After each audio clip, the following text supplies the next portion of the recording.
kumsifu yeye, maana hatuna lingine ila kumsifu yeye. Sisi mabalozi tunajitahidi kueneza neno lake Mungu wetu aliyetuumba kwa mfano wake. Tutaliinua jina lake juu, maana hatuna lingine ila kumsifu yeye, maana hatuna lingine ila kumsifu yeye. Tutaketi naye Yesu wetu mkono wa kuume, itakuwa furaha na shangwe tukiwa na Yesu. Itakuwa furaha na shangwe tukiwa na Yesu. Tutaketi naye Yesu wetu mkono wa kuume, itakuwa furaha na shangwe tukiwa na Yesu. Itakuwa furaha na shangwe tukiwa na Yesu.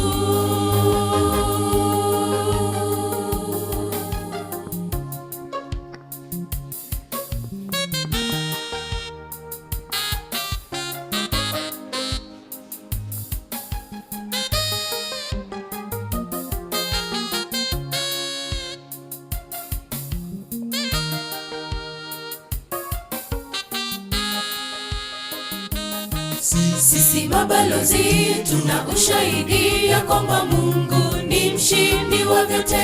Ametupa nguvu na talanta pia ya kuliinua jina lake juu, maana hatuna lingine ila kumsifu yeye, maana hatuna lingine ila kumsifu yeye. Sisi mabalozi tuna ushahidi ya kwamba Mungu ni mshindi wa vyote. Ametupa nguvu na talanta pia ya kuliinua jina lake juu, maana hatuna lingine ila kumsifu yeye, maana hatuna lingine ila kumsifu yeye. Tutaketi naye Yesu wetu mkono wa kuume, itakuwa furaha na shangwe tukiwa na Yesu. Itakuwa furaha na shangwe tukiwa na Yesu. Tutaketi naye Yesu wetu mkono wa kuume, itakuwa furaha na shangwe tukiwa na Yesu. Itakuwa furaha na shangwe tukiwa na Yesu. Tutaketi naye Yesu wetu mkono wa kuume, itakuwa furaha na shangwe tukiwa na Yesu. Itakuwa furaha na shangwe tukiwa na Yesu. Tutaketi naye Yesu wetu mkono wa kuume, itakuwa furaha na shangwe tukiwa na Yesu. Itakuwa furaha na shangwe tukiwa na Yesu. Tutaketi naye Yesu wetu mkono wa kuume, itakuwa furaha na shangwe tukiwa na Yesu. Itakuwa furaha na shangwe tukiwa na Yesu. Tutaketi naye Yesu wetu mkono wa kuume, itakuwa furaha na shangwe tukiwa na Yesu. Itakuwa furaha na shangwe tukiwa na Yesu.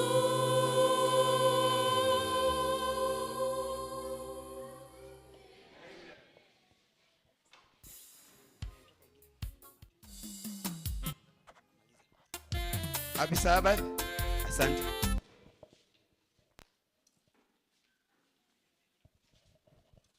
Happy Sabbath. Naomba the facilitators wakuje mbele ndio tuanze kwa wakati. Kama ulikuwa kwa program, kindly hurry up. Na najulishwa kwamba msonge mbele hizi viti ziko hapa mbele. Unapoimba namba 74, naomba tusonge mbele. Happy Sabbath. Happy day. Naomba tujaze hizi viti za hapa mbele.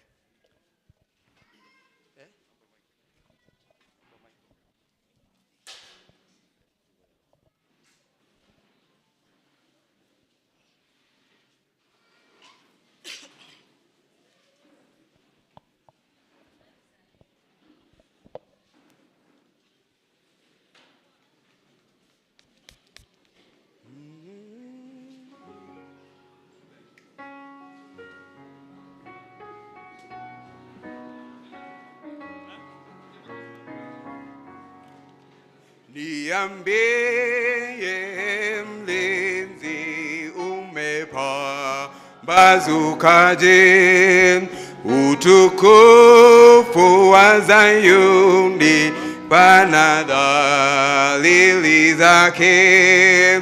Msafiri uondoke, utazame mbinguni, kiunoni ujifunge, ni kucha alfajiri.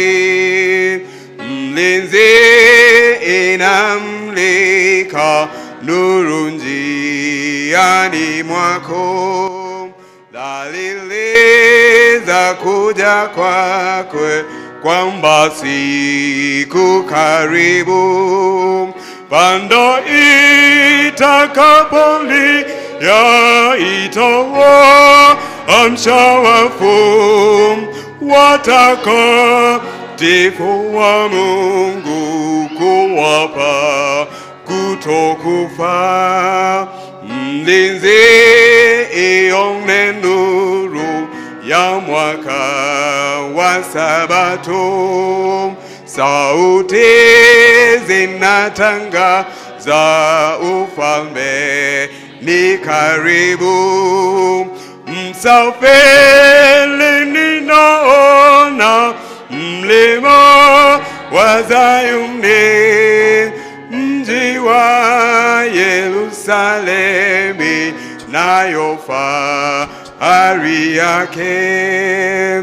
Kwenye mji wa dhahabu anaketi mfalme, katika kiti kizuri huku anatawala. Pana amani popote, mashamba yasitawi, na ardhi ina rutuba, mitoni mitulivu. Mlinzi twakaribia inji iliyo nzuri, twende mbele tufurahi, inji inachangamka. Sikieni kuna wimbo wa waliokoka, kaza mwendo ujiunge na kundi kubwa hili. Tuendelee.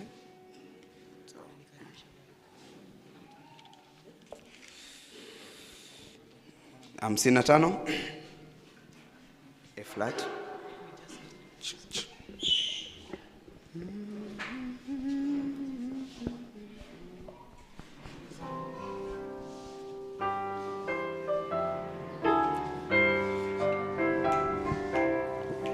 Nakaza namba 73 samani 73 samani 73 73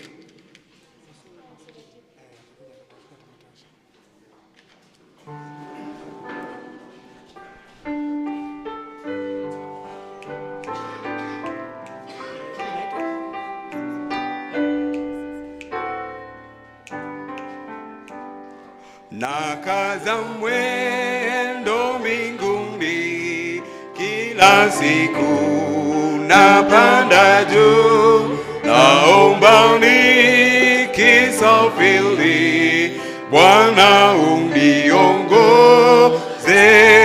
juu. Bwana uniinue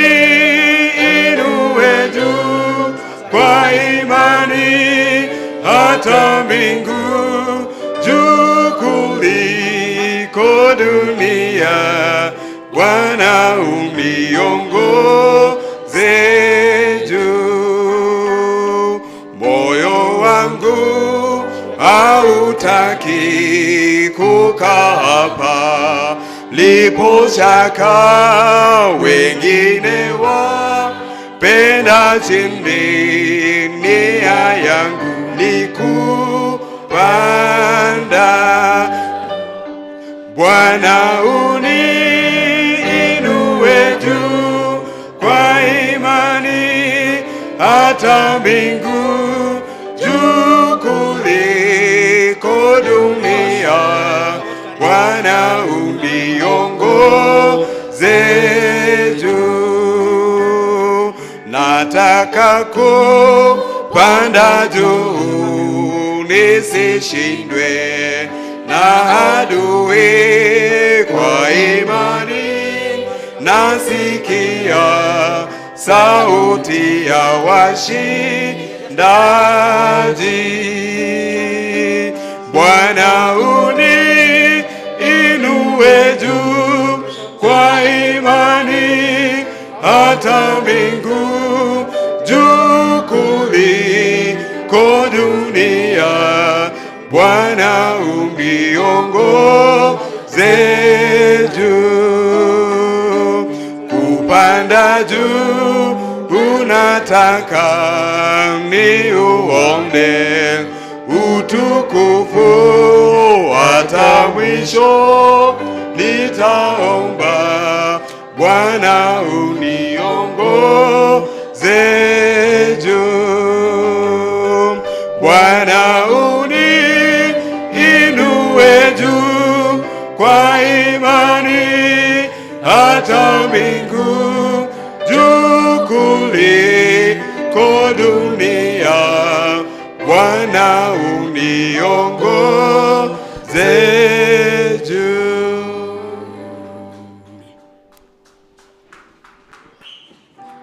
Tupate ombi kwa kumaliza kipindi cha nyimbo. Asante Yesu Kristo kwa wema wako, umekuwa pamoja nasi kwa njia ya kukusifu. Tuombe utusamehe kama tumeenda kinyume na mapenzi yako. Tuongoze vipindi vyote, tutavikabidhi kwako, wanaokuja waongoze. Katika Kristo tunaomba na kuamini.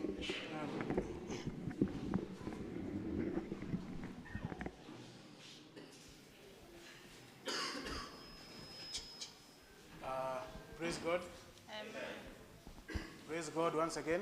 Amen. Bwana sifiwe. I'm still trying to test whether my microphone is functional. Are we able to hear one another? Bwana sifiwe. Amen. Bwana sifiwe tena. We want to take this opportunity to thank God for this opportunity that He has given us, having a belief that each and every one of us is able to hear, not only to hear but also to see us where we are seated here. We want to thank God for this opportunity. Today has been such a wonderful Sabbath that God has granted us, both the young, the old, even the sick and those people that are alive, that all of us, we get this opportunity to be able to enjoy with a greater magnitude the goodness of the Lord, having given us life and also an opportunity to sit here to listen to His word. As we are seated here, I want to bring to our attention that this is the second part of this Sabbath day, where God has prepared His people in order to partake of this discussion, which is seriously affecting not only the older people, but a younger generation that are being said to be forming the better part of the future life that we are having. Before we begin, I would wish to bring to our attention a certain chapter 2 of the book called To Stand Apart, which says Jesus as a child and a young adult. And I'm going to read paragraph 3, which says that from its earliest years, the Jewish child was surrounded with the requirements of the rabbis. Rigid rules were prescribed for every act. down the smallest details of life. Under the synagogue teachers, the youths were instructed in countless regulations, which as Orthodox Israelites, they were expected to observe. But Jesus did not interest himself in these matters. From childhood, he acted independently of the rabbinical laws. The scripture of the Old Testament were his constant study and words. Thus saith the Lord, were ever upon his lips. As the condition of the people began to open to his mind, he saw that the requirements of society and the requirements of God were in constant collision. Men were departing from the word of God and exalting theories of their own inventions. I would request for another microphone kindly. If this is not...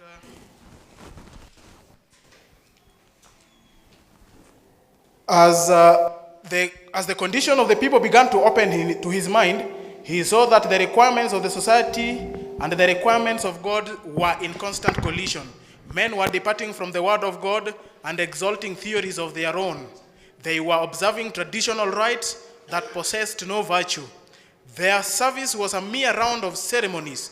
The sacred truths it was designed to teach were hidden from the worshippers. In every gentle and submissive way, Jesus tried to please those with whom he came in contact. Because he was so gentle and unobtrusive, the scribes and the elders supposed that he would be easily influenced by their teachings. So they urged him to receive their maxims and traditions that had been handed down from the ancient rabbis, but he asked for their authority in Holy Writ. He would hear every word that proceeds from the mouth of God, but he could not obey the inventions of men. Jesus seemed to know the scriptures from the beginning to the end, and he presented them in their true import.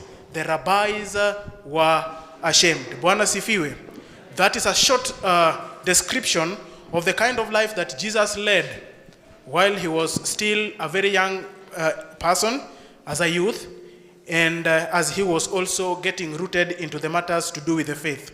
Today is the Ambassador's Sabbath, and we want to bring to you a program that is going to enlighten the plights of the ambassadors, or the teenagers for this matter, as well as the plight of the parents, whatever they face when they come to the issue of upbringing their youths. So I want to call upon everybody that let us partake of this discussion, let us participate, let us ask questions, let us also respond to questions, because after this, I believe that each and every individual will find something that is relevant for our own consumption.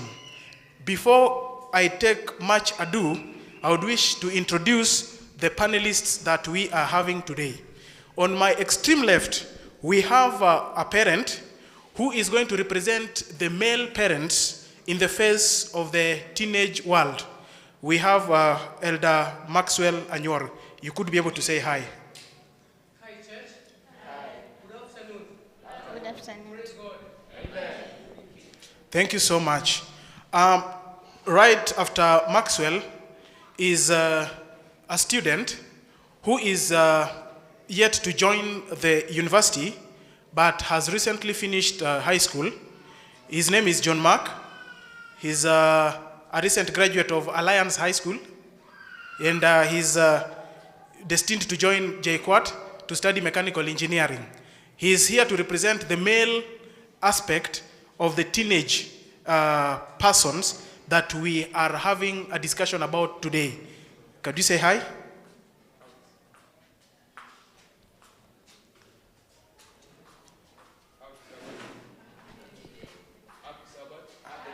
Happy day. Yeah, have a blessed Sabbath. Thank you so much, John Mark. Now, after John Mark is Lucy Sophie. Lucy Sophie is a female figure that is representing the female ambassadors in the face of this discussion. She is a student still at Athi River Secondary School in Form 3. She is here to represent that generation of her level. Could you say hi? Hi, church. On my immediate left is Grace Nyauma is a parent, or a female parent representing the face of the female or the mothers who have also been able to successfully bring up ambassadors. And we are also going to get to hear from her perspective with regards to the plight of the ambassadors. Could be able to say hi. Good afternoon, church. Happy Sabbath. And I am your host and moderator for this particular program. We are going to discuss various issues. My name is Isha Dunga. Now, feel most welcome. As a small brief, we are going to be discussing three aspects. We are going to divide this discussion into three aspects. We are going to be talking about the career of the ambassadors, or the teenagers, or the youths. We are going to be talking about their social life, and we are also going to be talking about the communication aspects of upbringing. Now, in this matter, we are going to start this way. We are going to start with the communication part, then we are going to go to the career, then we are going to finish with the social life. So I will be asking my panelists questions, they will be responding, and then we will also be taking questions from the congregation. I hope we are going to participate well. Now, let us start with the first things first. It is always a big issue when it comes to communication amongst the parents together with their children. I want to start with Elder Maxwell.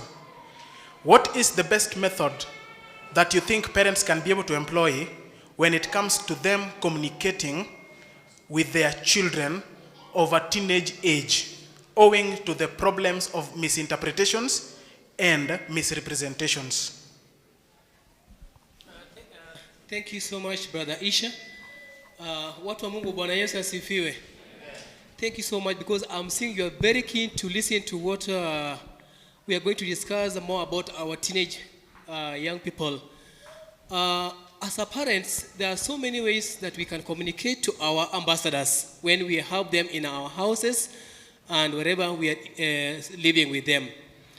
Ambassadors, people, ni wale ambao communicate now sometimes is easy and sometimes it is so difficult, because sometimes you may communicate with him or her and yet you don't even look like somebody that is communicating.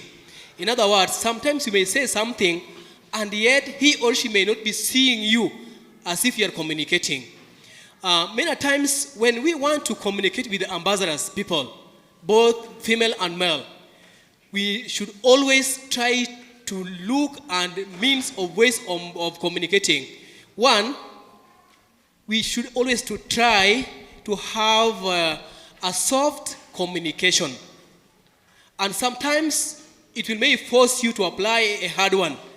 In other words, you may use a force to communicate, because you may talk and talk and talk and nobody will respond. Thank you so much. And Sister Grace, he has mentioned something to do with both soft and hard. Do you believe in corporal punishment as a way of communication to the young people?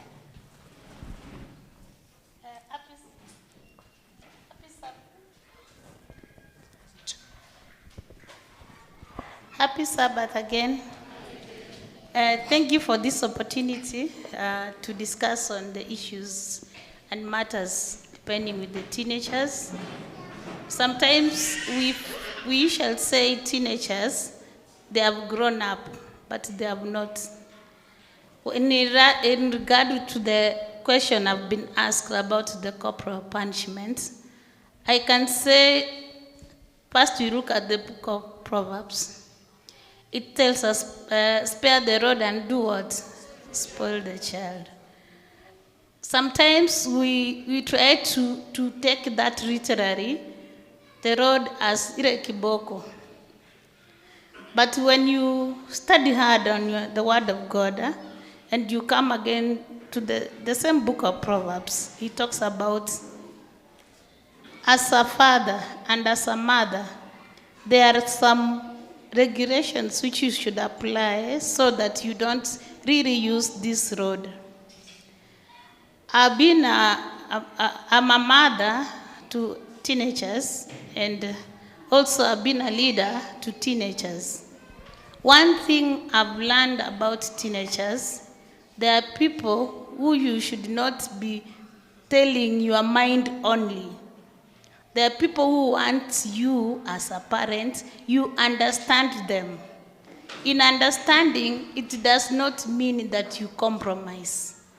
In understanding, it means that come to a level where the two of you or the three of you have made like a covenant on what to do. Yes. So a corporal punishment. Can come to corporal punishment. When you are coming to a compromise, sometimes they can choose on what type of punishment they get if they mess. So, in other words, your daughter can choose that you cane him, or you cane her, or you give her a slap, yes, or a kick, depending on the mood. Yes. If you come to an agreement that if you make such a mistake, it's going to end you up in canes, and they have agreed to that, you can cane them as your child. John Mark, you have just recently finished high school. And in high school, there are a lot of punishments and mistakes that people do. Is corporal punishment one of the best methods that worked for you? And do you think it can also work for others as well? It depends. Actually, school and home are different types of setups. So corporal punishment in school usually doesn't have a lot of effect to the students. It actually creates a bad relationship between students and teachers. Looking at the various cases I've had in school, you'll hardly find students who after being caned by their teachers, maintain and have a good relationship with each other. It's usually very difficult. But at home, some point it's effective, some point it's effective. It depends on how you do it also. You know, there's some parents who, I'll say that it depends on how you administer even the corporal punishment. I was told that, I overheard that, you know, before you cane your child, you should make them understand the mistake they've done and come to a conviction that what they did was wrong. Have you been caned before? Of course, yes. But the reason as to why you are caned, what was your attitude thereafter with regards to the mistake or the issue that brought up that, and your relationship with the person that administered the punishment? Still, it depends on how, if the person who was administering the punishment to you brought yourself to true conviction of your mistake. Okay. But if you're not, perhaps, maybe they didn't understand you, you didn't come to an agreement, that it will be a bad relationship with having with each other. Okay. Lucy, maybe we can get your aspect of this corporal punishment thing, because it is also an issue with which we have got a problem of human rights thing and also administering punishment.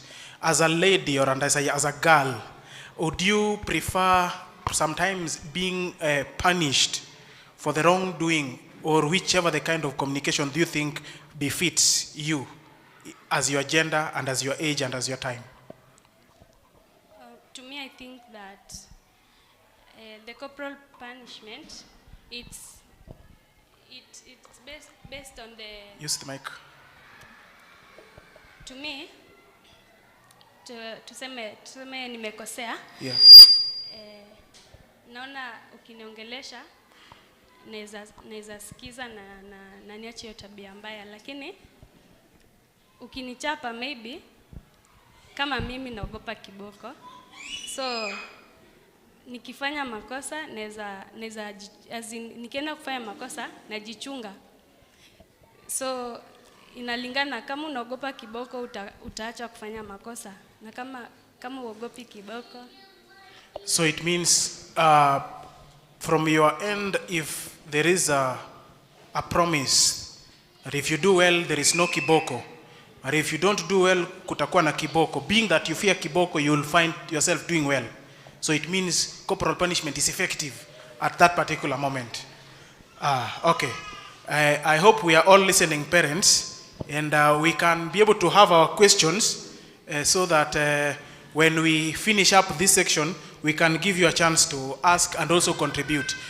Elder Maxwell, let us now get to the other section of communication. How do we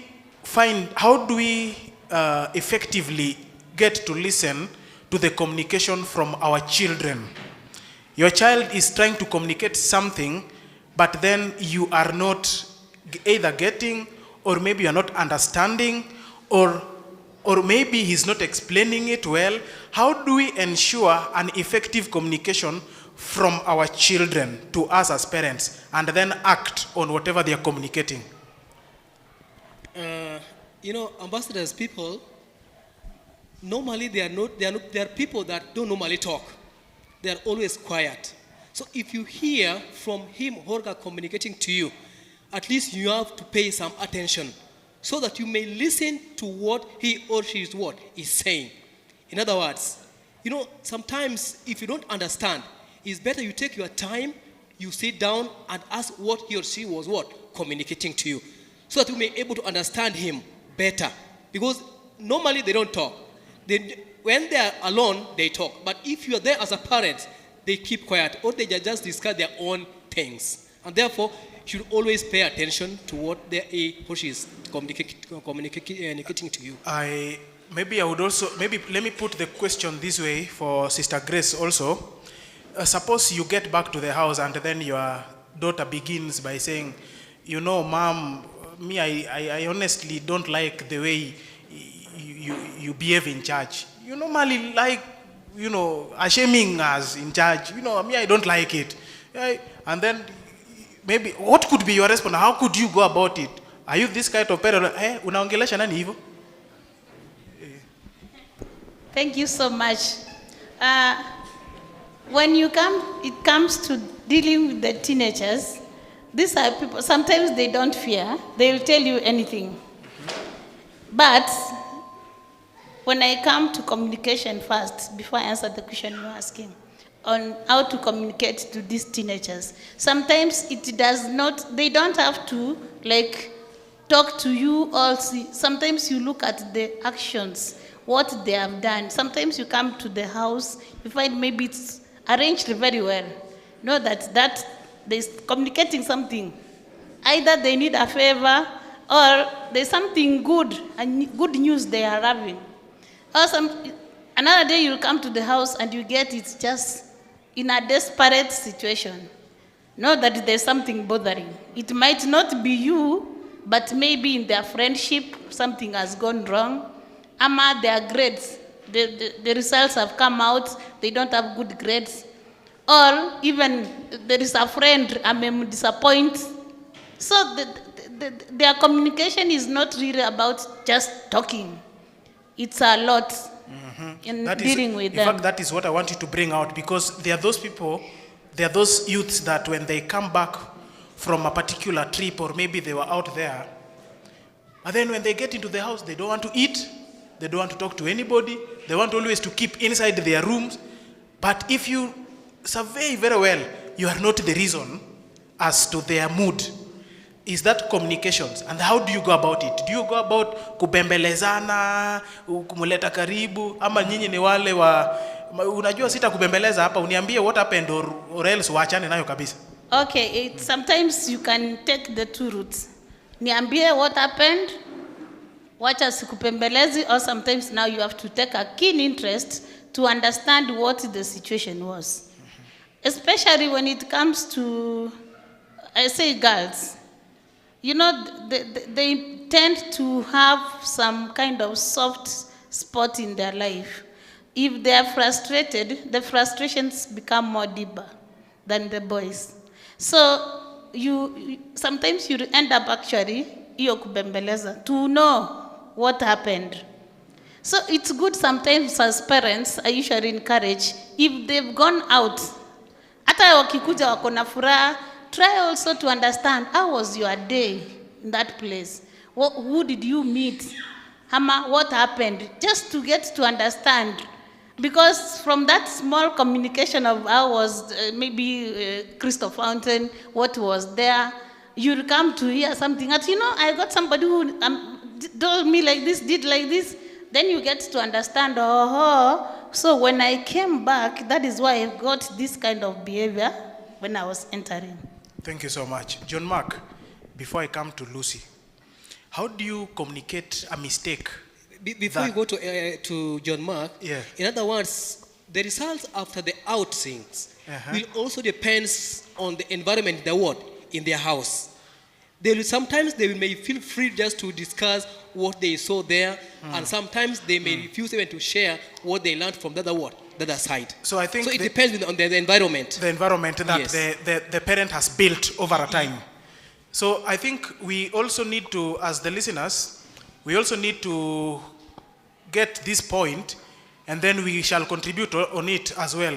Which type of an environment can the parents build such that it becomes very easy for the youth or the teenage to communicate that problem that he has experienced outside, that disappointment? Which type of environment? How can we help build such an environment? I think we can be able to ponder about that as we are continuing. I want to ask John Mark a question. How do you communicate a mistake that you have committed, that your parent told you, don't get into this? Please don't let me not find you getting involved in such and such a thing. And then because of the influence of the friends and the things that do happen, things happen, then you get yourself involved. How do you communicate that information back to the parent in order to win their trust? Because eventually they will know. Have that assumption that eventually they will know. I have to agree that communication is the most important thing in any kind of a relationship, even marriage. Okay, sorry to say that. All relationships, it's very important for them to bring a better understanding between the two parties. So between a child and a parent, communicating a mistake. Sorry to say, but most kids don't do that to their parents. They let the parents find out for themselves because you feel intimidation. The first impression your parent usually gets when you tell them, I did this was wrong. But it depends also. You know, if you and your child have set a certain rapport, you understand each other, whenever I've done something wrong, you can encourage me that don't repeat it again. You know, sometimes I'll be willing to tell you, but if I tell you and the first thing is a slap, I won't tell you. I won't tell you. Of course I won't tell you. I'll just keep it to myself and let you find out for yourself. So it depends on the relationship you set with your kid yourself. Being an understanding. You know, of course we make mistakes as kids. Sometimes we're not understanding. We become too, you know, you also have to understand that people are growing. So even at puberty stage, you find your child is so rude. But you expect your child to be perfect, which is not normal. But it's normal for him to be rude at a certain age because of the growth they are undergoing. So as a parent, you have to be understanding to understand your child well, and also ensure that every time you're at a point, maybe your child makes a mistake, be supportive at once, tell them not to repeat again, encourage them. People make mistakes, even parents make mistakes. And I'm sure when parents make mistakes, they never like their children correcting them. You know, it's true.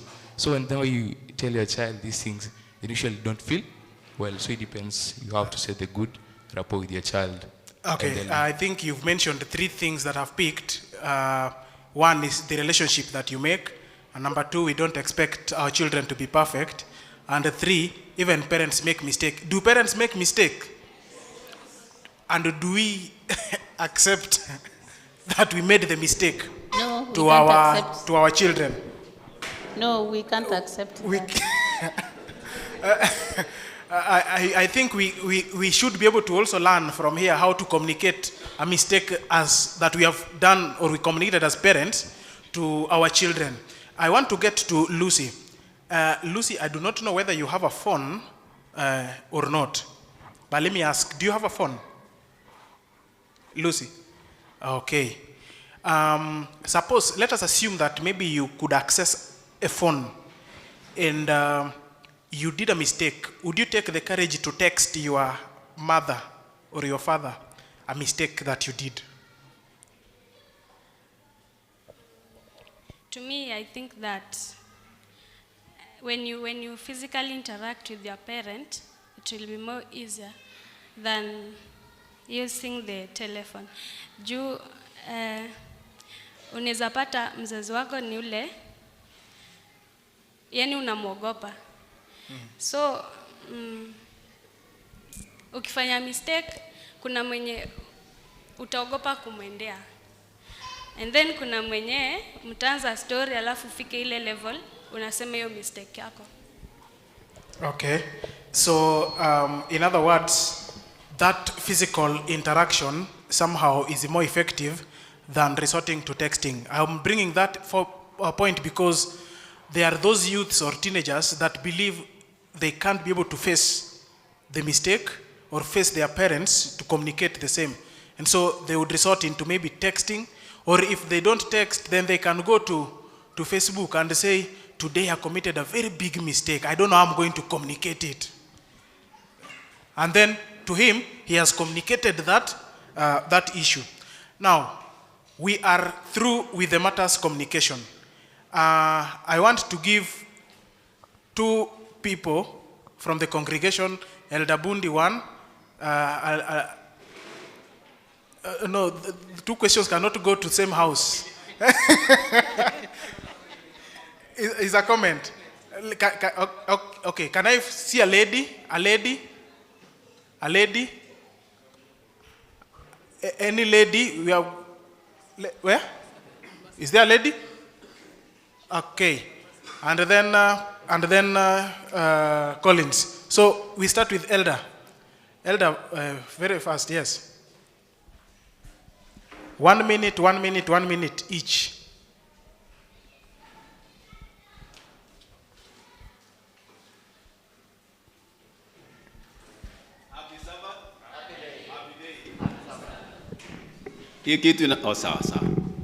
It is interesting that I was up with my hand to comment, and the Collins is the other side also has a point. Maybe it seems there is some coincidence somewhere.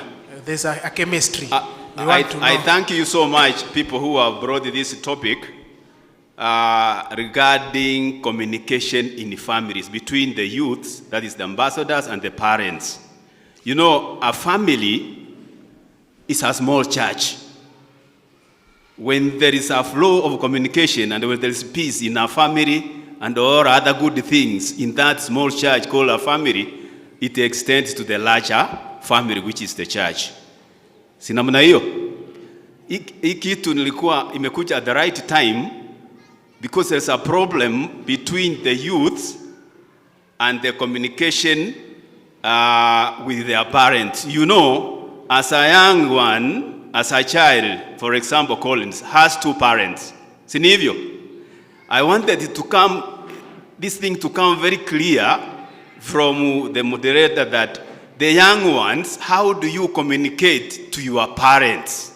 It has not come really clearly, other than the mistakes, not only the mistakes, but the general communication. Iwe ni mambo mazuri, habari njema mtoto anataka kucommunicate kwa wasasi. How do you go about it?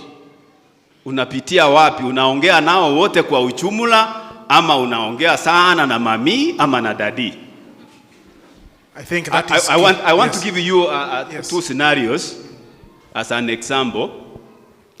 When I was a young man coming after school, thinking to come to Nairobi to look for a kibarua, I went to my mom, nikamwambia nataka kwenda Nairobi, there is an uncle of mine, niende nikae pale, nitafute kibarua. Do you know what my mom told me? Aliniuliza hivi, umemwambia baba yako? Because this is a serious thing, I'm trying to relocate. Si ndio? Sasa inakuwa kwamba unakuta watoto sijui ni kwa nini anaegemea labda kwa mzazi mmoja kucommunicate even breaking good news, labda kuna mzazi ataipata kwa mzazi mwingine. Si unaona inakuwa kama kind of you get it from second hand.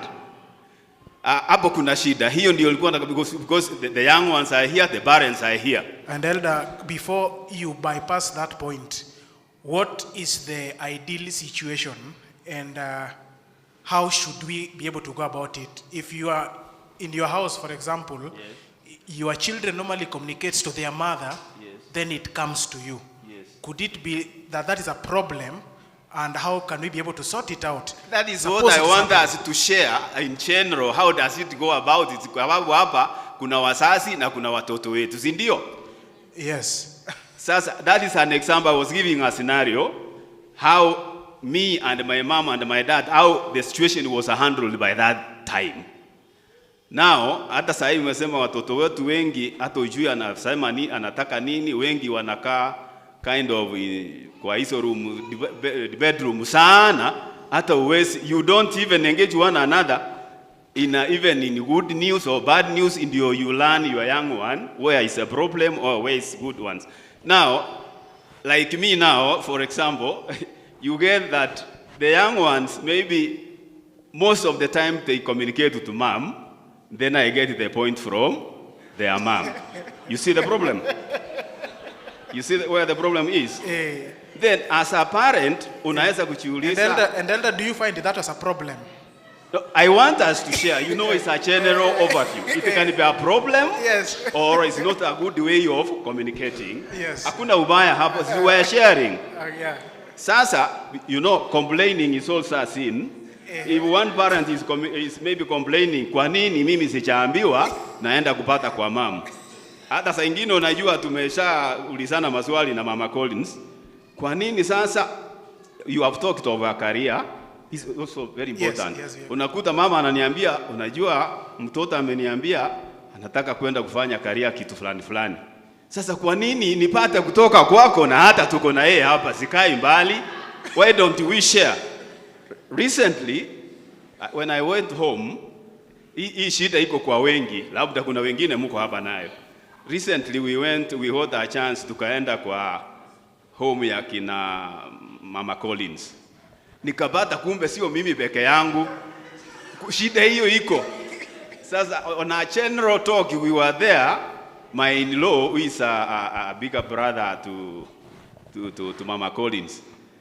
Isijui ilikujaje akasema, unajua sasa mtoto nakuja kupata mambo kutoka kwa mama yake ananiambia ati mtoto anataka pesa.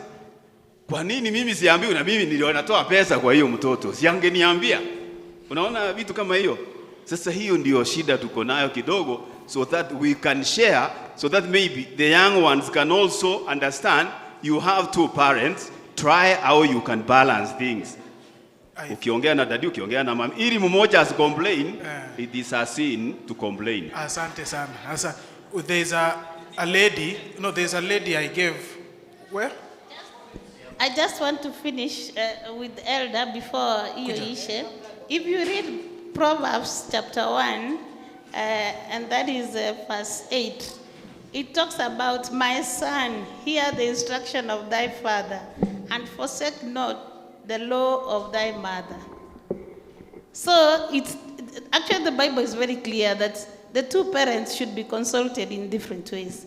The father is giving the instructions and the mother is having a law. So fathers, you should not also complain when the kids are lying to us so much, because we are the lawmaker, we are the legal representatives of that house. That is new. I think that is new. We will revisit that one. So wait, Elder, 1 minute. Okay, happy Sabbath. Happy day.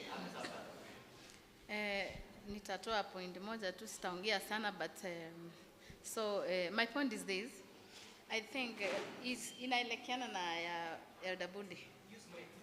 It's like I'm trying to help Elder Bundi and also assisting, but it was my point originally that hiyo issue ya watoto kuwa wanaegemea kwa mzazi mmoja, and especially the mother, vile amesema ni sana.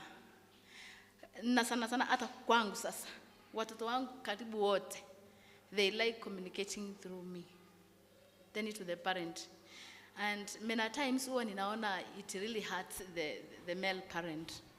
Many times. Inafika mahali, I'm finishing. Yes. Inafika mahali ni kama nimeanza kukosana na ye. Ananiambia unabebeleza hawa watoto. Wewe unabebeleza hawa watoto. Yet they are communicating. They are communicating. So my point is here, you parents, especially you male parents, look for ways to become friends to these boys when they become bigger. Which way is this that is making you to be friends? Than a parent. And we are living in the same house. Than being a parent. You know, a friend than being a parent, because many times when they're coming from the schools, that is boarding schools, they come home fearing the father. I don't know why, but they don't fear the mother. Okay. Asante sana. Asante How will sana. I miss my father? Sijui nini vitu kaa hizo. Ni kweli? Vijana, hebu mniambie kama ni ukweli. Thank you so much. It's true. Kuna mtu anainua mkono?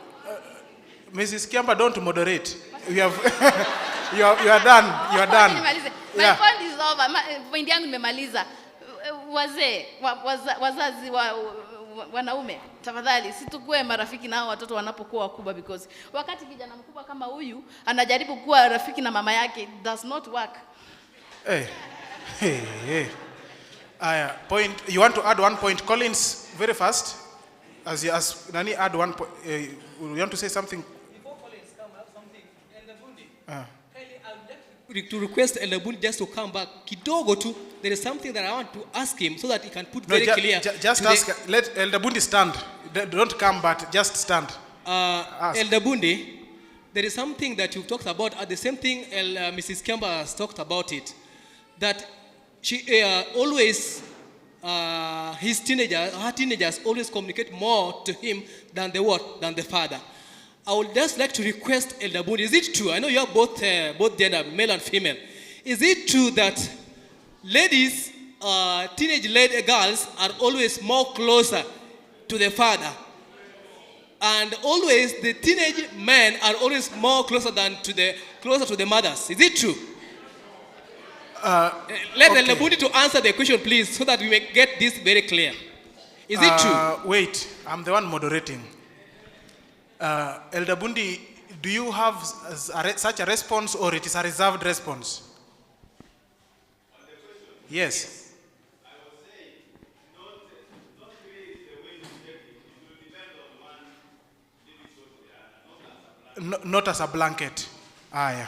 It is. I think that is quite clear. There is a different reaction, because some people are saying definitely it is like that, and Elder Bundi is saying that it is not like that. So we need to get from the congregation. Is it true that ladies are always closer to their fathers and men to their mothers? Okay, we will be able to. I have one father that will answer that question very well. Elder Nyauma, prepare. I know you will answer that question very well. So okay, I can also try and answer that question. Go to sit kwa wili. So best of both worlds, male and female, and it's true. It's true. Truth be told, I am my mother's son, and Linda is. Yeah, it's true. Haimanishi ati my dad hates me. No, he loves us equally. But kuna ile tu soft spot. Growing up, he's been tougher on me than on Linda. So it's true. Yes. So say your point anyway. So yes, my am I allowed to comment on that? Yes. On the corporal punishment bit, according to me, I'm a strong advocate of corporal punishment. Inafai kuwe. But now parents, you should draw a line. Kuna mahali nafika hiyo kiboko haifanyi kazi. So there is a certain age these kids grow, they need to be caned. Personally, I needed to be caned. But inafika mahali, now you should start talking. You should start communicating. Hiyo kiboko eka kando, kaa chini, elewa huku. Jumi nilifika. Yes, you reason together. Jumi nilifika stage, kiboko iko inafanya kazi. Atanichapa, I'll still do the same mistake tomorrow. That brings me to the second bit on communication. As parents, number one, according to me, you should be physically present. Na communication haifai kuwa tu wakati nimekosea. Si ndio? Si ati wakati nimekosea ndo unataka tukae chini tuongee. Out of nowhere wewe tu kuja niaje? Oh, sorry. Wewe kuja tu seme Collins, I want us to talk. Si juu nimekosea.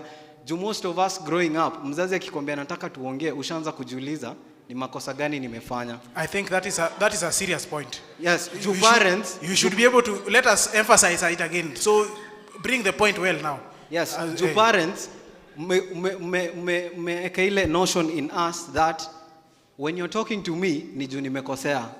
So growing up, ukoshua mzazi akisema nataka tuongee, it's because nimekosea. So number one, parents, be physically present. Physically present. Don't be just present kwa simu. And that's the mistake most parents do. Ukijana akikua, anataka aone baba yake, anataka aone mama yake. But most fathers, another reason why sisi tuko close to our mothers, ni juu 90% of our childhood, we are with the female parent. Mzee, uko huko unatafuta pesa, nini. So growing up, tunazoea wazazi wetu. So physical presence is really important. Number two, listen. These teenagers, wanataka uwasikize. They don't have to talk. Na kusikiza si ati ukae chini unisikize nikiongea. No, observe. Pia weko, you know this kid, amekuwa kwa mikono yako, hadi amefika 15. You know what he loves, you know what she loves, you know what she does, what she doesn't. Kuna venya anaweza change, mood yake inaweza change, and you can sense there is something wrong with the kid. Unaona? So, listen to the kid. Akitaka kuongea ama akitaka kukuambia, just listen to them. This is the most important to me. Trust these kids. Okay, us kids. Trust us kids. That is the most important. Most parents, you don't trust your kids. A good example, Eldabundi alinilipia driving school, but he never trusts me on the road. True. I had no thought of going to driving school. Yeye ali suggest immediately after I cleared my form 4, akasuggest badala ya kukaa hapa nikulipia driving school. But on very rare occasions do I get to touch ile gari yake. Yeah. Very rare. Nunua yako. And I thank him. Sati, I do not despise him for that. I thank him for that. Juna sema, tomorrow I'll buy mine better than his, just to prove him wrong. Thank you so much. Yeah. Collins, your time is up. The last one. Collins, your time is up. The last one. Yes. To parents. Na nasikianga mnasema wakisi sana. Learn to control your emotions. Amekosea, allow us to be kids. We've made mistakes, but learn to control your emotions. Ukiona your emotion is going up, ask your kids. Me, I'm allowed emotions zangu zipande, but you're the parent. Be the adult. You're not allowed. So learn to control your emotions. Collins, you're not allowed. Your emotions are not supposed. In fact, you're not even supposed to show any emotion to your parent. That will respect us as parent, please.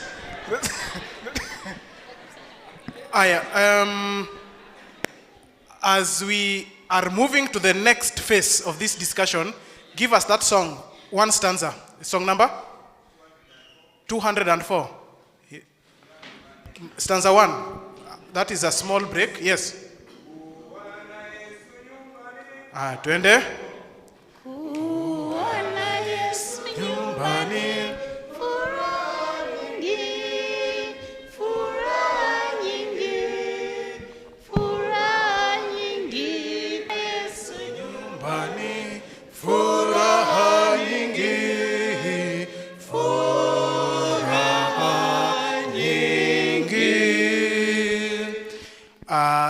Welcome back to this discussion.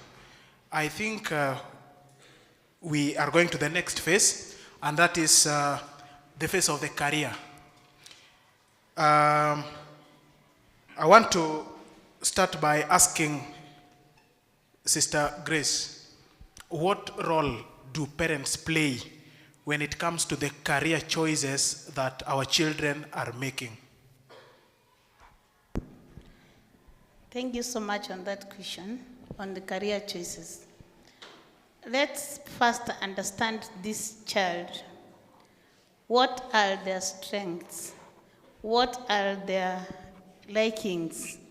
Because most of us as parents, when we have our children in the house, you want them, unamwambia akifika form 4, nataka ukue daktari, nataka ukue lawyer, nataka ukue engineer. But looking at yourself, what were you first? Ask that question. What were your capabilities? The first thing as a parent, what you should do, look at the grades of this child first. Can this child be able to be a lawyer? Can they be able to be a doctor? Sometimes they accept because they fear your reactions as parents. I have one example I want to give of one of my nieces. She did Form 4 in the year 2017, and she came to my house. She had been selected to Machakos Institute to do a course in microbiology. I'm a microbiologist too. And when I looked at her grades, I told her, from what I'm seeing, I know science is hard. This course, just change it. But because she also wants to feel like I can do science, she went ahead and started that course in that college.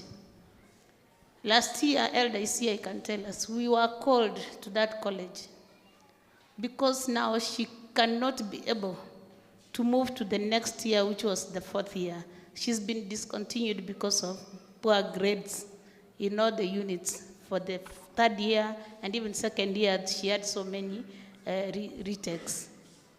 So what am I communicating? Right now, she's been dropped from that college because she can't continue with those poor grades. If she made that choice when I was advising her, because she was brought to me to advise her, and I told her, science is hard, even though you chose it. With these grades, I know you'll be disappointed. Because the foundation does not start when you go to university. The foundation starts down there. So as parents, just look at the capability of your child first. Don't force, don't make them do something which they regret later. Or they are going to suffer and start smoking weed in the universities. Look at the grades together, then if they are able, or if they had a good background, a good foundation, and maybe the exam is the one which went aside, let them do from their heart. And remember, you as a parent, what were your capabilities? What did you do? Don't force a doctor, and yet you are a soldier. And this doctor you are forcing to be a doctor maybe does not want, he wants to be an accountant. So listen to them, but make a choice together. Asante sana. Maxwell, how do we balance between, as a parent, achieving the goal that you failed to achieve as a youth versus the career of your child? And by that I mean, you are really longing to be a lawyer while you are growing up. But because grades, you took a little of the grades, you didn't take much that was able to make you become a lawyer. So, but you still live that dream, and you want that dream to be transcended down to your children, so that at least you can have a lawyer in the compound. How do we balance between what you aspire for your child versus what the child aspires for herself? This lawyer that you want wants to be a dancer. This lawyer wants to be a dancer. You unataka lawyer. How do you balance between those two colliding aspirations? Thank you so much. I think I should not compare myself with my child. Okay, because since there is a place that I wanted to reach, but since I could not, I didn't reach. Number two, you cannot say that you want a lawyer and yet there is a dancer in this house. You cannot force a lawyer to be in your house and yet there is a dancer. I think that's why the government has brought this CBC. Allow me just to give for an example. My son Aquins started to connect the wires and whatever to create to bring a light in the house when she was in class 2. Now she's in class 6. He has been doing that from that age up to now. And I'm seeing him here with the PA people. Definitely, as a teacher or as a parent, I'm seeing an electrical and electronics engineer in my house. I can't force him to do something that a teacher can do in my house. But that one can make you a very proud father. But No, what no, about no. this child Not that, a proud father. that, You that know- wants to dance? You know, he No. likes dancing. His talent is No. surrounding the dancing part. You know, Not you a know, proud. are you able to recognize, like you are recognizing the engineer now, and say that I am seeing Get a dancer this. in my house? Please don't cross in front of the vehicle. I'm coming to that. You know, Brother Isha, you know, you need to support what the child has already chosen. You get me that right? That's one right. You need to support.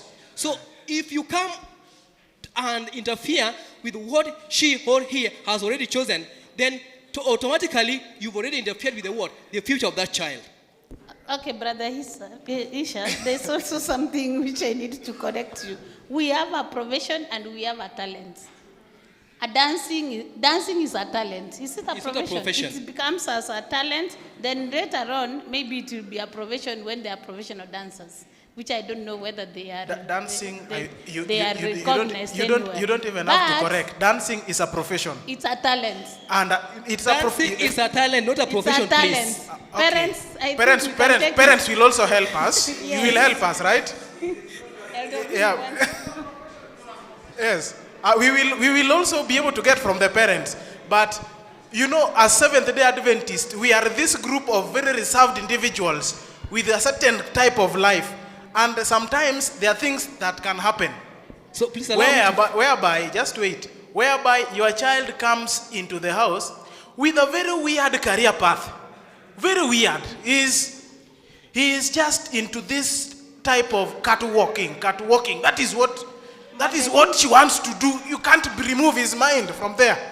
She's into catwalking, and you are an elder, you know. So we want to see how you will also be recognizing these same professions, as time moves by. Are we together? Yeah, we want to see how we will be recognizing them. Finish your point. Finish what I was saying. Yes.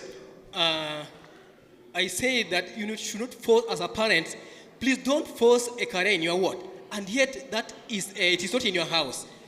If you want to tell us that you want to be a teacher, and yet he or she doesn't want to be a teacher, then there is a big problem with her or with him. I wanted just to say, if you see your child, he or she is saying that he or she want to be somebody or some this, please support that one. And from the curriculum, the academic background or academic performance will also tell you that this child wants to be this thing that he or she wants to be. Okay. Asante sana. Let me get to the So please just support what they have already chosen and push the way they wanted. Lucy, let me get to Lucy. Lucy, I know you are in high school. You've not yet chosen your career path.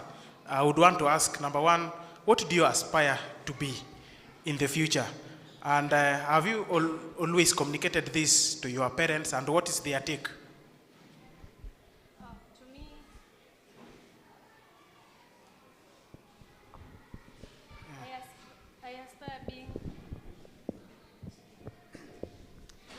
Since I started learning, I aspired being a lawyer, but when I joined the secondary level, I also aspired to become a journalist. So, to me, I think that venye nishachagua that in future I would like to become a journalist, I'm a lawyer. So, nitaangalia yani ability yangu ndo itadetermine kama nitakuwa lawyer ama journalist. Alafu performance. So utapata kama niko na best yangu, yeye mzazi anamwambia akuwe daktari, na ukiangalia sciences haziingi. Yani anajua vizuri biology haiwezi ingia, chemistry hakuna, mao aingi. So na mzazi ndo huyo anamwambia akuwe daktari juu mamake pia ni daktari. So mimi naona ufai kuforce. Okay. John Mark, what is your opinion? How did you come to choose your course? What were your influences? And has the parent played a role? Yeah, just before I come to that, I forgot something on the previous topic you were talking about, communication. I just wanted to weigh in a bit. when Christ went to the temple and found people were selling, indulging in businesses in the temple, a common notion we have as Christians is that Christ whipped the people, but it's never written in the Bible. He just turned the tables. In the book Desire of Ages, it is written that we as Christians should not become violent. So even in your caning, some parents take it to violent extent. So let's make it not violent, and let the child, out of the correction, be love seen from it. So out of correction, let your children see love from it. Correct your child with love. Now back to our topic. Career. I thought choosing a career was a simple thing until after it was time to select your course in the portal. I realized it was very tough, but I like to say something. My parents, not that much. She didn't play that much because she wanted me to pursue another course and I didn't want, you see. So we usually had a lot of, she was persuade me every time in the house. I couldn't persuade Sana, but I didn't give in. So because I had a different aspiration from what she wanted me to do. So a common notion also you'll find in various homes, as she had just said, being a doctor. I realized that most of my friends who performed highly in the recent KCSE examination will tell me that their parents will like them to become doctors. Very many of the parents will like them to become doctors. But the child doesn't want. A child wants to pursue architecture or law, perhaps, or engineering. But a parent wants a certain you to pursue to become a doctor, to do medicine and surgery. But you'll find that the reason why they like pursuing more students is maybe the job market. They foresee that in future various careers will be lacking opportunities. But when you look at the doctor, but one thing we forget as also parents is that job opportunities are provided by God. So we should not worry about this thing. Let's pursue what we have, the desires of our heart, and God will sort other things later. So myself, I was persuaded by I talked to an expert in the mechanical engineering field, and he persuaded me of it, and I selected it and took it. So that was my persuasion.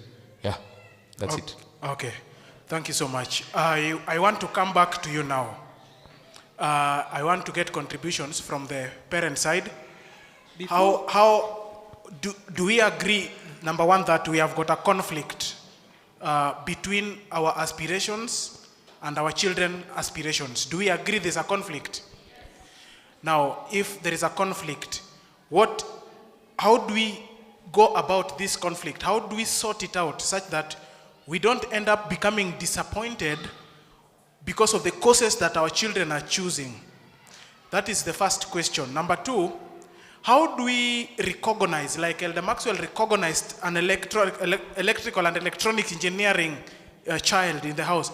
How do we recognize and emphasize on these weird courses? Let me use that word weird because of the setup we are in now. A child is just having a talent in dancing. Your daughter is having a talent in catwalking. And she has got history of various catwalkers, people like that tall lady that, how do you call it? Yes, those beauticians and influencers and you know, those people that in the beauty field, your child is towards that area. And those area is encouraging putting on short skirts and certain kind of clothes that are in contrast with the belief system of Adventism. As a parent, how do we harmonize between such kind of colliding aspirations? Let me get, there's one there. Number two, Elder Nyauma, you are to answer a question. Akwapi? Where's Elder Nyauma?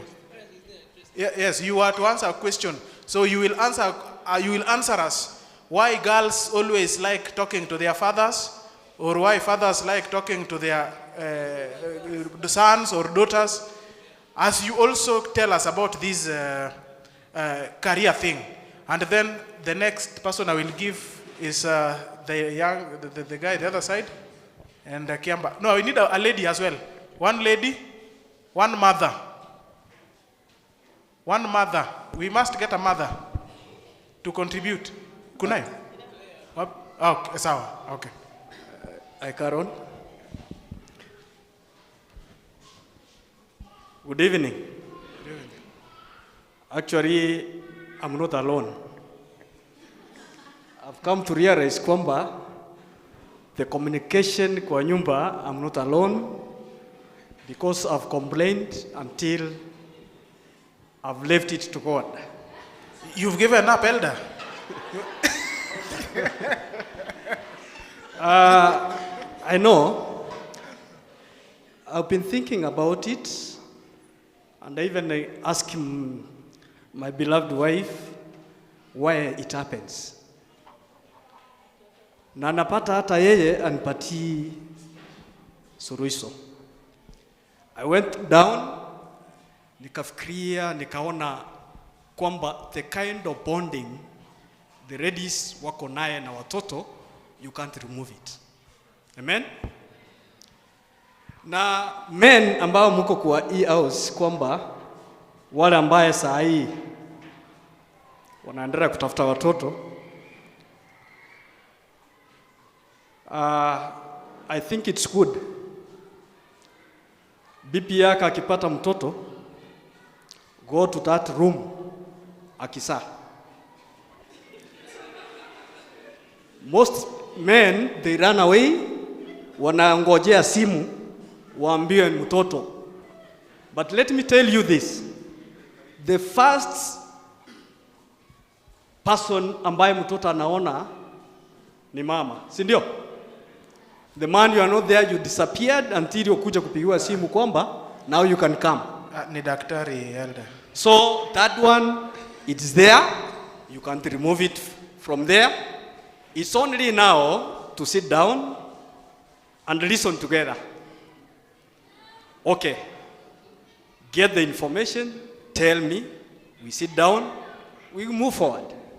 I look for a day, we sit down together with the children, then, now, and you know the environment also matters. You can ask somebody, I have teenagers ambao ni wakubwa, unaweza waambia we want to talk. Wanakuambia they are not prepared. You could have told them early. So sometimes I take my time, nawaambia we want to go out. From there, wanakubali. Alafu tukisaenda nje sasa, we can talk all ambayo walikuwa wanataka tuongee. So it depends on the setup of the family na vile mnalirate. The bonding kwa mama, you can't remove it. Elder, I'm sorry, but it's like that. You can't remove it. So they must pass through the mother. Elder, okay. Question. Yeah, question. Does it mean that, okay, in this congregation, do we have a family where the children likes to confide more in the father compared to their mother? Because if we can get such a family, then it means there is something that that family is doing that other families are not doing. A family which? Where the children would like to confide in their father more compared to their mothers. Do we have such families existing? I think we don't have until we do what I've told you, men. Elder, are you sure about what you're saying? You know, are you really sure? I'm very sure of what I'm saying. Until we do what is supposed to be done. In fact, wacha nikuambie kwamba hata Muislamu mtoto akizaliwa anaanza kuongea mambo ya Uislamu kwa mtoto na anasika hapo hapo. The same thing, mtoto akizaliwa, the first maje naona ni mama, and you can't remove it from there. Na amekaa naye for 9 good months. So it's just to accept as men kwamba this communication comes from the ladies. So we accept, and then we accept that painful truth. I just accept it and then it's okay, we it's okay, Elder. It's Otherwise okay. you'll cause... So it's okay, Elder. So I think we need ladies to also to contribute towards this, because we understand that there could be certain families.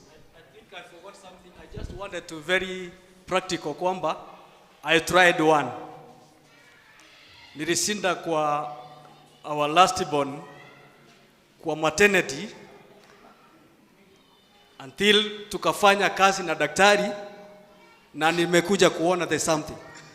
That's my so men kindly do that. Elder, how did you do it? You know.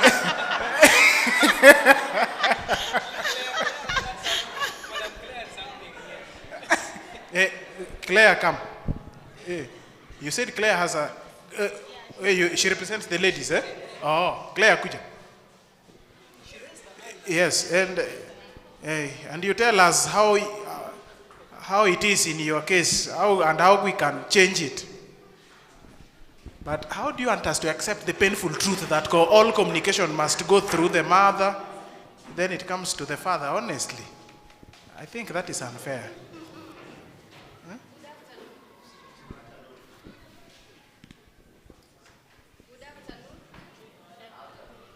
Mimi si kuinua mkono lakini wamenichagua tu. Wacha niseme kitu tu moja. Bonding ya watoto na mama, we just hatutaki kufanya any hard working.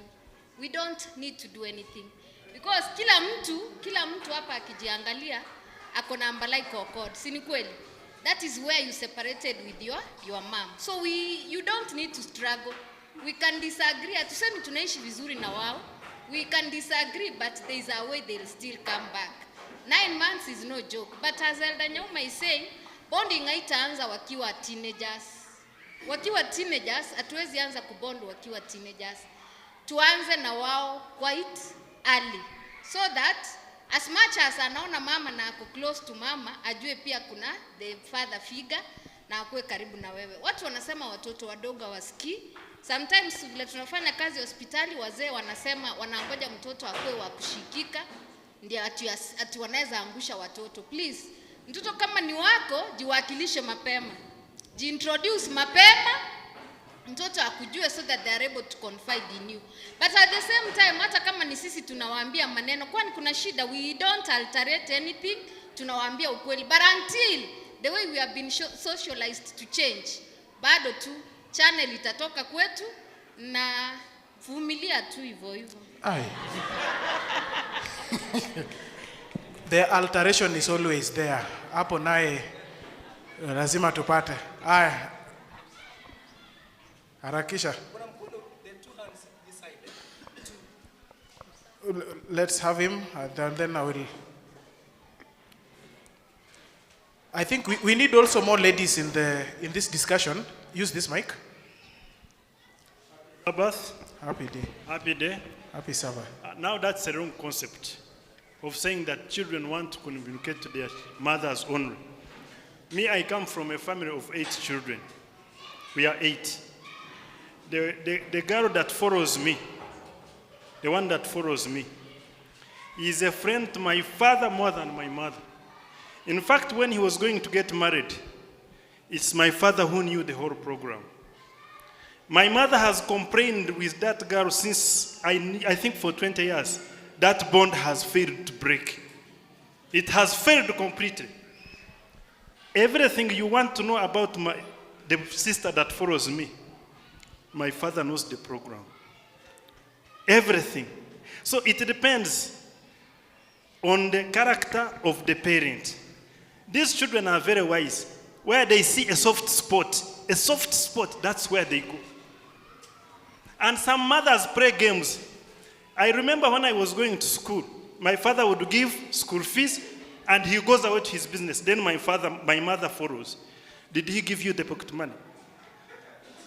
He said, now you can have this. Me, I grew up knowing that the mother cares more than my father. My father has given like 400,000 for school fees, isn't it? My mother gives me 10,000. Now I look at my mother more important than who? These women are good at playing games. That is bribery. That is bribery. And then you claim that you are naturally loved. And don't forget the story of Jacob. Don't forget the story of who? What they did to Esau, they are still praying it up to now. So, don't convince us that the mothers that children are always coming to you. You play games also sometimes. That is true. That is very true. There I are so agree. many games being played. I have a home. You Yes. people have homes. There are so many. My mother would give me only 5,000. He follows me up to the time I get the bus when I'm going to school. 10,000 he gives me. Now I know that everything from school fees is the one who has been doing what? Providing. Even when we have visiting day, she's the one to do what? My father doesn't have time to come for visiting day because he's looking for school fees for 8 children. He doesn't have that time. He says, you go for visiting. I don't have time to go there. My mother gives you pocket money, very little. He comes for visiting, and you know everything is my mother. Asante sana. Thank you so much. Everything. So the father remains there. The children don't. Until the father also you learn. You also must learn how to be free with your children. And another problem, the fathers are always the one punishing the children. You have done that. I will tell your father. Now you know the father is the one inflicting pain all the time. He's the one inflicting pain.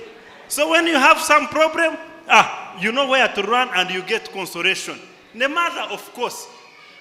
So, you two parents, don't divide your children. They are children, they are both of you.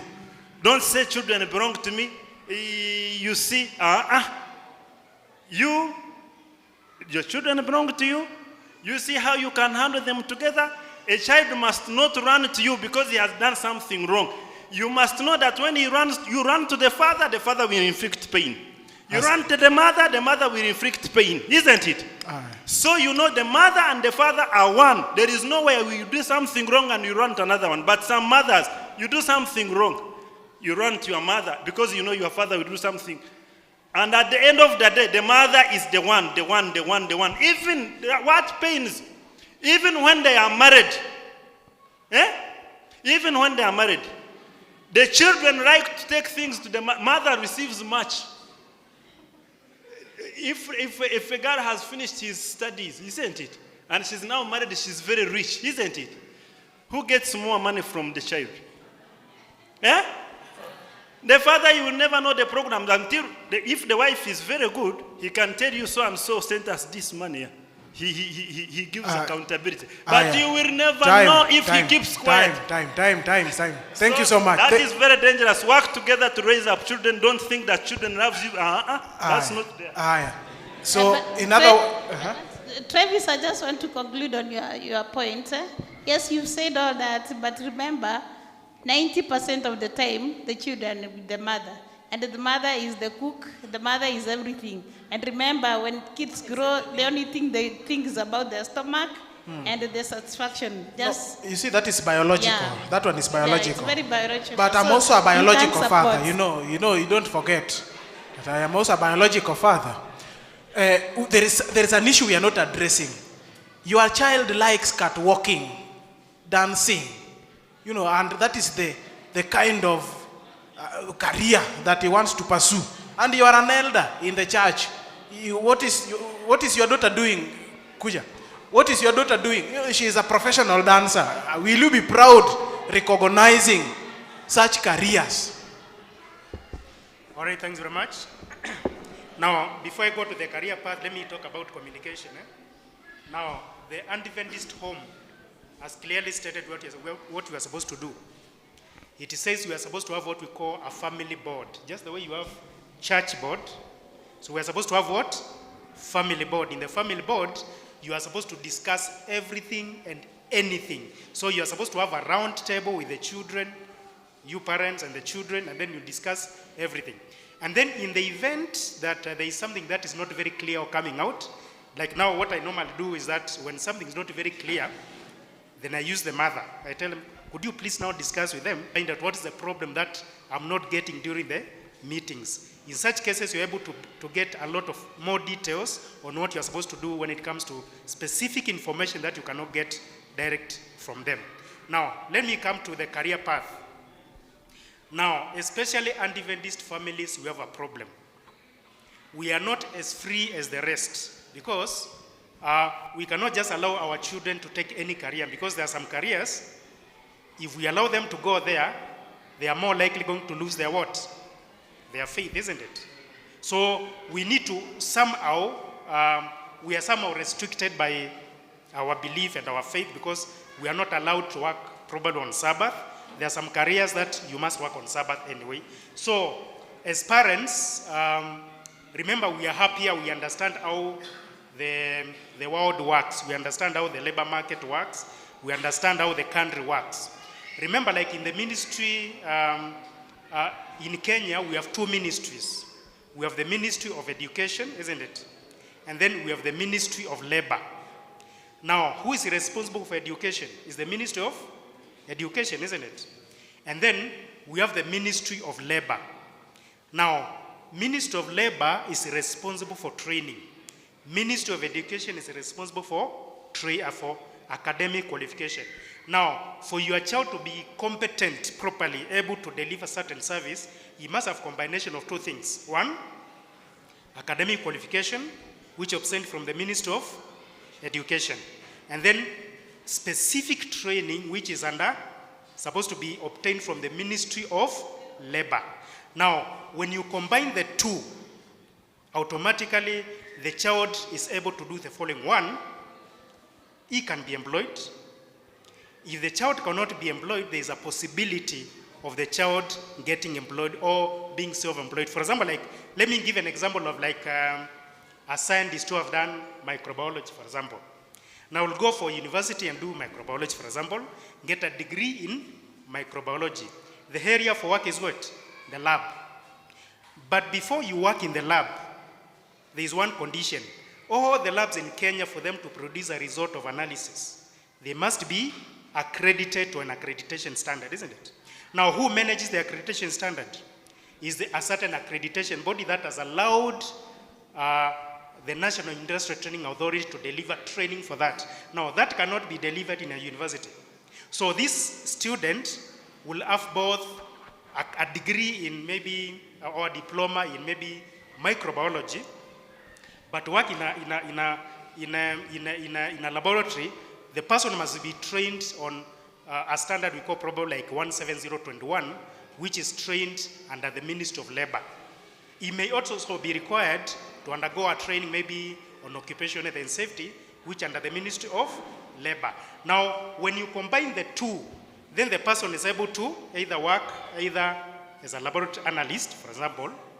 If it is not possible, then the person can be able to start a farm where you'll be able to do what we call either consultancy services to laboratories. So, as parents, we need to have what we call a wholesome kind of skill development for our students, so that as a minimum, they can be able to either get employed, and if the person is not employed, he can be able to employ himself if we embrace the competence aspect, because the competence is an aspect of academic qualification and training, the two aspects. So Boniface. Yes, sir.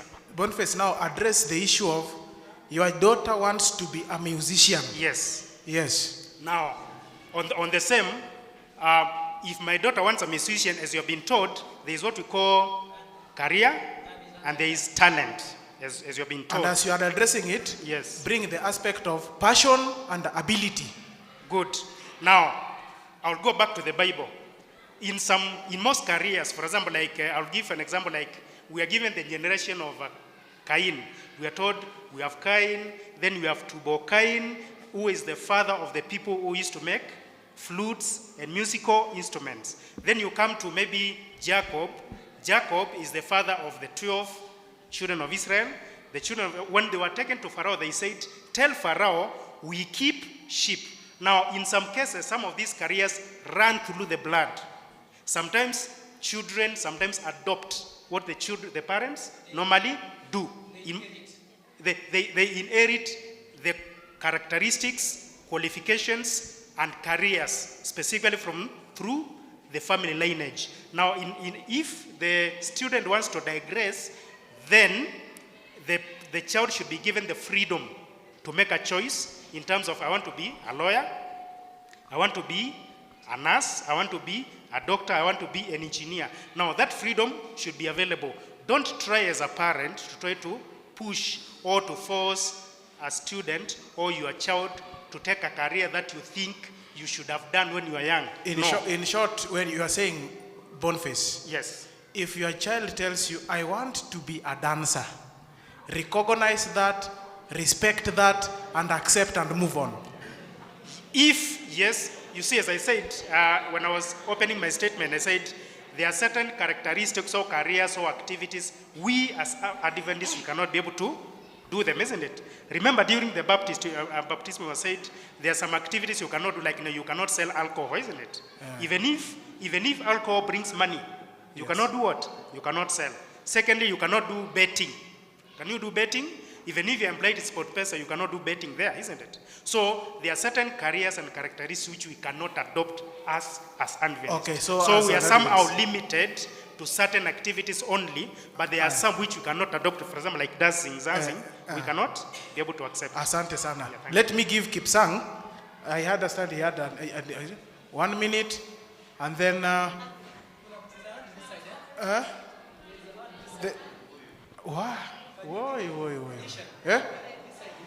let Kipsang do that. There is something I want us to discuss, the last part, and then now I open it. Yes. Yes, thank you for this opportunity. I think I would say something on the career. Yeah. Yes. I don't know, I'll give 2 scenarios of doctors you've met in the hospital and the way they treat you. Kuna daktari ambaye unaweza fika hospitali na unasikia vibaya na unalala hapo kwa bench na anapita na anakuambia wewe wacha kulala hapa, wangapi wamelala hapa kama wewe? Yeah? Kuja hapa upige sindano. You see, wacha kutapika, anda tapikia huko. You see, huyu ni mtu ambaye amelazimishwa afanye kitu ambaye hakuwa anataka kufanya. Kuna daktari mwingine ambaye unaweza mfikia, Naomi ndio umefika. Leo unasikia aje? Na ile dawa ya jana ilikusaidia. Anakuguza hapo, acha nisikie joto. Unapona tu mwenyewe. Kwa sababu hii ni kazi ambayo alitaka. So kuna changamoto wakati ambapo unalazimisha watoto kufanya kitu ambacho hawataki na kitu ambacho wanataka. But there is also the one you just mentioned.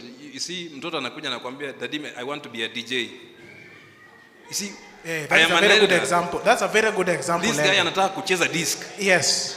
You see, will you accept? Aiendani na imani yangu. But that is a decision he's made. The best I can do is to advise.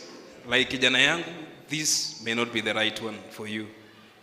You belong in a Christian family, the foundation is this. You spell it out for him. But if he chooses to go that direction, he's a fully fledged human being. You allow him to go. You cannot attach that kid to me, uniambie ni mtoto ya elder. That is another human being, he's made his own personal decision. Elder, I think you should repeat that point because you know, elders have their own respect. So maybe you can repeat that point. Ieleweke ya kwamba separate the eldership and the parent. Let's be realistic here. Yeah. Umekutana na familia ya pastor ambaye hakuna mtoto mmoja amekuwa pastor. Na mpaka kwa hiyo familia mtoto wa pastor mmoja ni mwizi.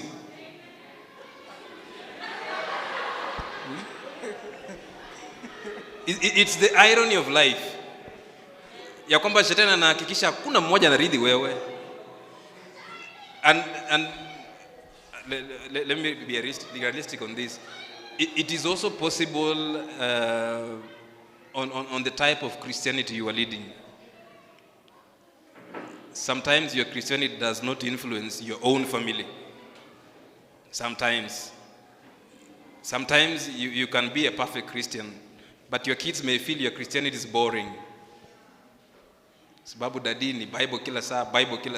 Nikimwambia dadi to watch cartoon na nakwambia ni kitu gani unaangalia, zima TV. Yeah. So sometimes we become hardliners, and then these kids feel like daddy is not flexible. Then they feel your stuff is boring. Now they will take their own route.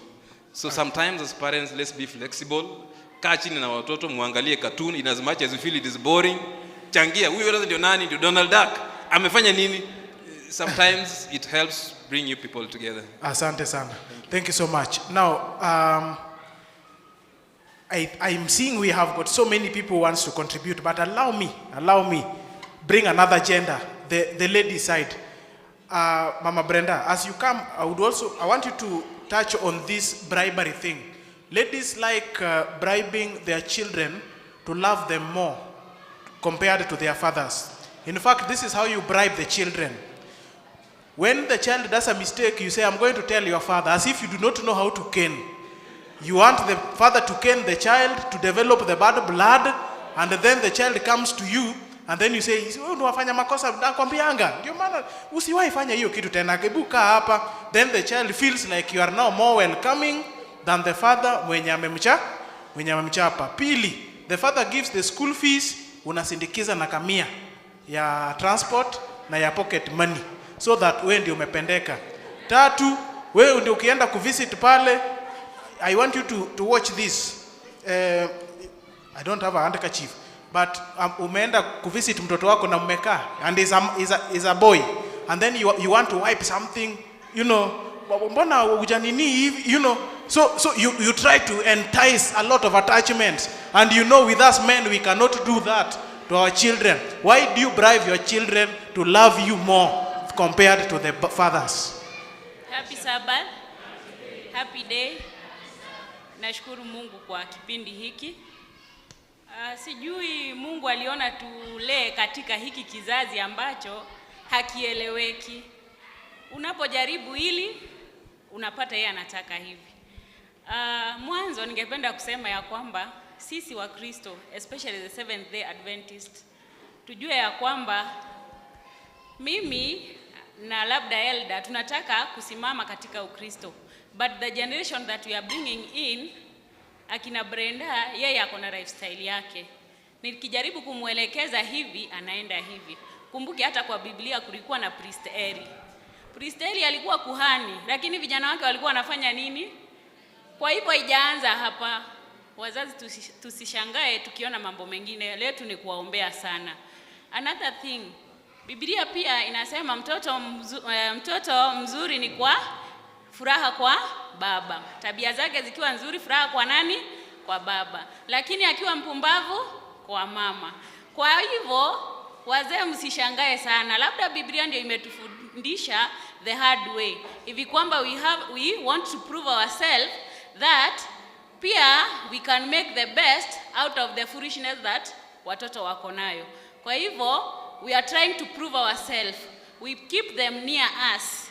Wakati nyinyi mko huko nje mnatafuta school fees, we are trying to bring them, tukiwaelekeza ya kwamba at least we are here for you. Another thing, unapata ya kwamba elder ako hapa, lakini sijui we believe that ni kama tu kupita a certain stage that these youths and their adolescents are passing. Unapata labda elder aone tu, labda Brenda amesimama, ni example napeana, amesimama na kijana anavaa sura nyingine, anatoa ile ya elder, anavaa sura nyingine. Anamuuliza nani huyo, mlikuwa mnaambiana nini? Yani it's as if hakupita hiyo age. What I would advise as parents, tujifundishe kuwa karibu na hao watoto, tukue marafiki zao, the best of the friends that they can have. Tumwambie, umueleze, nieleze yanayo kusumbua, nilipita hiyo age, the challenges that life inakupea. Nijaribu kumweka karibu, nimuuliza Brenda, mahali umefika, hakuna mtu anakuongelesha? Ananiambia basi labda kuna mmoja. Huyo mmoja yani tukiwa free atanielezea mambo mingi kuliko nikikuona na huyo kijana wa Eldabundi utaniambia mnaambiana nini. Nikikuona na huyo, ni example napeana, nikikuona na huyo kijana, huyo mwana youth, utaniambia mnaambiana nini. Hivyo ndio wanaanzaga, then unaletea mtoto. Mtoto hatokagi from heaven na haanzagi hiyo siku ati sababu umewaona, but ukimkemea ataficha, then the outcome you have to bear it na kama mzazi. Kwa hivyo pia kuna hiyo verse inasema the fathers are the head, the ladies, women tuko shingo. So I believe watoto ni hands. So hakuna vile utatoka kwa hand bila kupita kwa shingo, upite kwa head. ufike kwa head. So the communication starts from the hand, inaenda kwa shingo. Hapo kwa mama the shingo nitataka more explanation kidogo. Ngoja nimalize. So ukiona communication inaanza hapa, inaweza anza hapa kwa nia nzuri, ifike kwa the neck, then ifike kwa the head. In that, hiyo ni protocol. It pia inategemea the protocol that you have set kwa house yako. Kwa sababu hata kwa in our government, you can't move from anywhere, then you get to the president. You have to pass through some protocols, stages, mpaka ufikie the president. So, it's kind of heshima. According to me, it's kind of heshima ambayo tunampatia mwenye nyumba. So, the communication starts there. It comes to me, then I hand it over. Then, kama ni kurekebisha mtoto, isikue wakati daddy anarekebisha mtoto, we mama, umefura, umeangalia kwingine, let it, two parents, wanarekebisha. Kama ni kukemea, tukemee wote wawili. Kama ni, na si kukemea peke yake, appreciation. Isikue wakati tunaenda graduation, ndio tunashikana wote wawili. The father is very proud that my son is graduating. But when ameanguka mtihani, ameleta enda jikoni kwa mama yako, hiyo nayo wacha isikue hivyo. Asante. Hiyo kuna ile umesema the father is giving the school fees, then the mother is sana unapataga the fathers hapo ndio wanafika. Hataki kujua huyu mtoto anahitaji pocket money, huyu mtoto anahitaji personal use ama belongings. It's very rare upate, not unless wachache sana.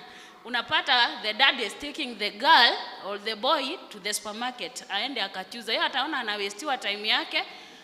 Na hapo ndio unapata mzazi ametoa shilingi 1000 in this hard economy, nenda fanyie mtoto shopping.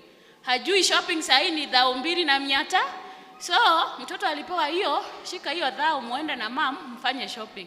Mama akijaribu kupiga hesabu inafika 1800. Hii 800 itatoka wapi? Itatoka kwa mama. Sasa mama ataongezea tu, akiongezea then ana get the favors. Mbona anasema akiongeza? So wazazi, na hii hard economy vile ilivyo, si ule wakati wa kitambo. Kaa chini, baba, mama, mtoto, piga hesabu ya mtoto, patia pocket money ambayo inatosha huyo mtoto. Hautapata ati mama anarudi hapo nyuma anapeana ingine. So tuangalie hiyo yote. Isha. Isha. Yes. You are saying that most of the time parents are always away looking for the school for their children, and you are always close with your children. Do you normally tell them something good about their dad when the dad is away? Yes, inategemea. Unajua nayo pia inategemea. Cause unapata inategemea na mzazi na mzazi wa hiyo nyumba, sababu unaona hapo ndio siri iko. Ndio nimesema inategemea. Unajua inategemea nini? Sasa kama kwangu, I give an example. Elder goes out, looks for school fees. In the evening labda atupate, atasema nimepata hiki na hiki na hiki, na labda another thing kwa nimesahau, utapata mimi kwangu ninakemea, lakini elder is bringing back. An example, last time this we are talking, wakati walikuwa narudi shule, msichana aliniambia mimi funguo zangu sizioni, lakini nilikuja nazo. So unfortunately I was in hospital na nilikuwa caught up huko. So I told the dad, ile pocket money ulikuwa umpatie, nenda umnunulie padlock 3, usimpe pocket money. Ndio akienda shule akose kula mkate siku 2, atakumbuka to take care of her belongings. The dad tumesikizana hivyo na imelala hivyo, lakini wanaenda shule. Tukikutana wakipitia hospitali, dadi ananiambia niliwaonea huruma tu, nilimuonea huruma. So singekubali aende ateseke huko. Sasa unaona hapo akawin. Lakini nami nikamwambia wakati sasa atakuja amepoteza vitu, zimepotea mingi kwa sababu box haina kufuri, wewe tu ndio utarudi kwa mfu. Akaniambia saa zingine inabidi unahurumia. So inategemea na the way you reason out both the parents and the kid. You have to bring them together and understand that the generation that they are living in si ile yetu ya wakati ule. So you have to balance each and everything that is happening. Time. I want to give John Mark one thing. I wanted to comment on the careers part also. When Elder Kipsang was saying that you'll find that in most families, Adventist families, you'll find that children happen to take careers that are of the Adventist nature, the beliefs that we have, like dancing, such things. You'll find it's because of the mistake we do when upbringing our children. One thing I realized is that in church, you'll find that a parent will prefer taking a child to a performing school that doesn't worship on Sabbath, you see, than taking a child to a certain school that permits worshiping on Sabbath. You've taught your child to compromise on the beliefs for the sake of education. For the sake of money, your child will also compromise on the beliefs. That's what you taught her. So at a young age, teach your child, no matter what may come, to always stick to the beliefs. And that's how they... I think that is very key, the schools that we choose for our children. Let us sing song number... Wait. Song number 80, stanza 1. Tupe moto wa uhai uliowaka zamani, uliowaongoza juu wazee watakatifu. Due to time, we want to get to the last part, social aspect of this discussion. In most cases, we have had challenges, especially as the parents, trying to sit our children down to discuss with them matters, relationships. At what particular point do we introduce our children to the fact that we understand their social development and that it is now an appropriate moment for them to start forming or getting engaged or getting involved in matters, relationship, especially with the opposite gender? And I want to bring this to the parents. Let's start with you, Sister Grace. At what particular point of time do you come to accept, both you, the father, and the child, that your time could be ripe?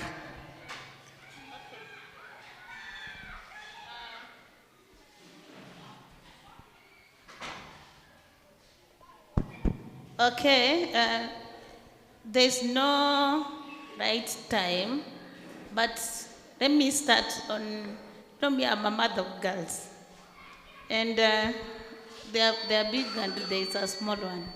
So usually when they reach the puberty stage, I start to sensitize the child that there is the other opposite sex.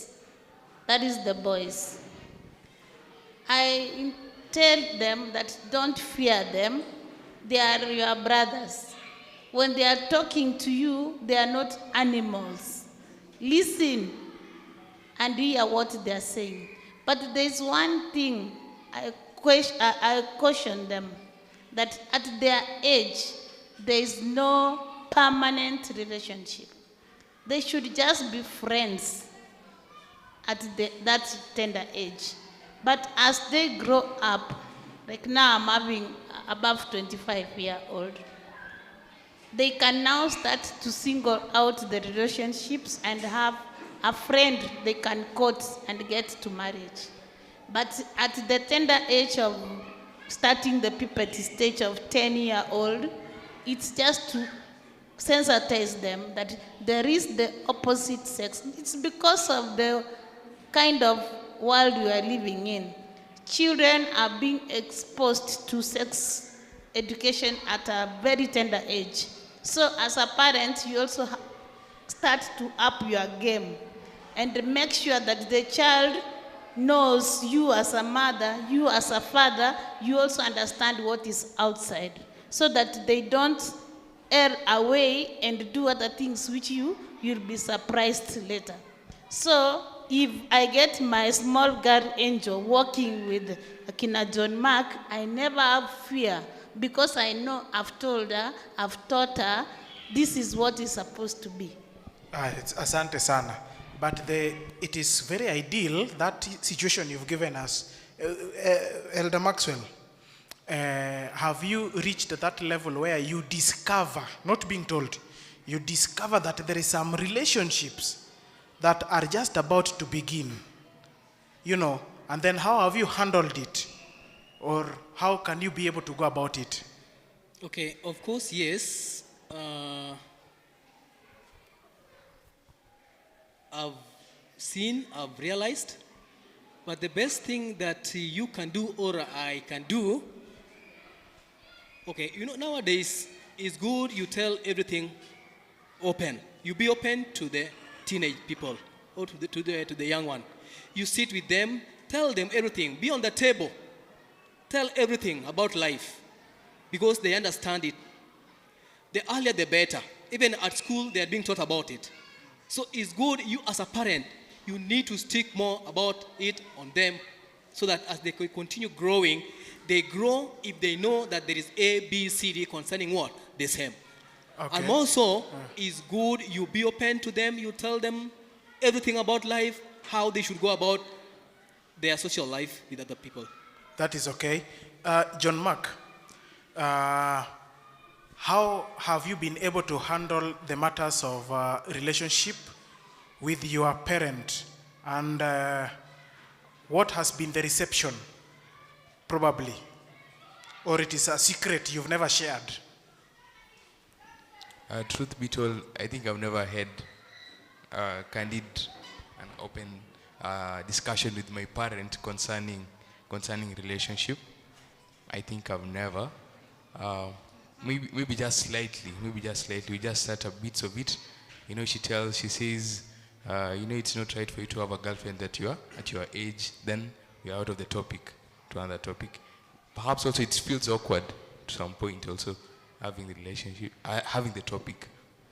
But me personally, I have my own conviction that a child not yet out of their teen age is not at a position to select a person they'll spend their life together. You see, we as teenagers or maybe youth, okay, maybe above 25 it's fine, but as young as I am, I believe that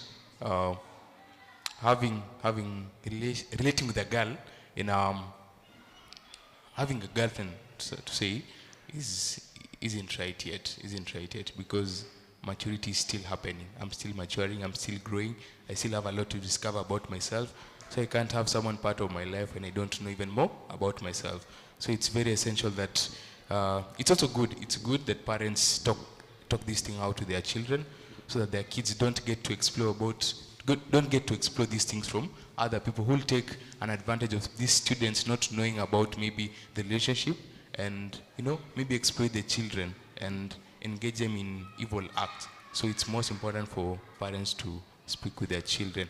But importantly is the youth. You should learn that as you're a teenager, not yet out of your teens, it's not right to have. Okay, Lucy, have you ever discussed with your parents regarding matters relationship with the opposite gender? What has been their advice to you, and what has been your take on it? To me, I've never had, but out of the experience I have, is that it's okay. The communication, interaction, and the way you interact with your parents matters to me. Kuna venye unaweza kuwa mnaongeanga story ama you are in a story, then a story, yani mnapiga story, mnacheka, alafu sasa tuseme mimi napenda babangu, siwapendi wote, lakini naweza share na story. So unaweza pata tukipiga story, I come up with a story that mimi naweza come up with hiyo story, but to babangu anakuanga ule mtu anakuelewa, hata kuelewa, and then mimi naona wazazi wanafaa kutu advise na kutuelekeza most of the time, ndo tuseme to interact with the male gender will always be there. So utapata tuseme umesimamishwa kwa barabara, uongeleshwe na kijana, hiyo itakuwa hapo, but it's upon you to reflect what your dad told you. That is. Okay. Now, we are concluding. We have come to the last section of this. I want to ask the congregation, at what point did you accept that now my child has gotten into age and now he's having a girlfriend or he's having a boyfriend, there's nothing I can do about it, now let things roll the way they are rolling? At what particular point of time? Then should you discover this maybe at an early age, your child is still maybe in Form 3, Form 2, how can we go about it? I need like about 2 or 3 responses as we close. There's one. Someone is here? Is there somebody else? Same faces. 2. Let's have those 2 contributions and then we conclude. Let's start with him. 2 minutes, 2 minutes, and then we shall be done. Happy Sabbath once again. There is a problem. When we are talking, we pass on the top. We don't look at the source of the what? Or the root of the problem, isn't it? What shapes a human character? All this you are talking, it goes back to that. At home, what do you teach your children as a Seventh-day Adventist? The values you instill in someone. There is a verse in the Bible which says, you teach the child the way he should go. When he is old, he should not do what? What type of environment do you live in as a home? What type of schools do you take your children?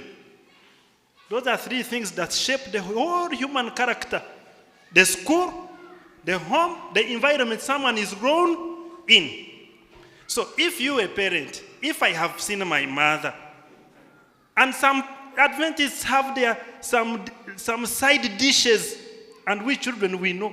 You are a church elder here, but you have another woman somewhere, even you have some children. But they are never to expose that. At home we do what?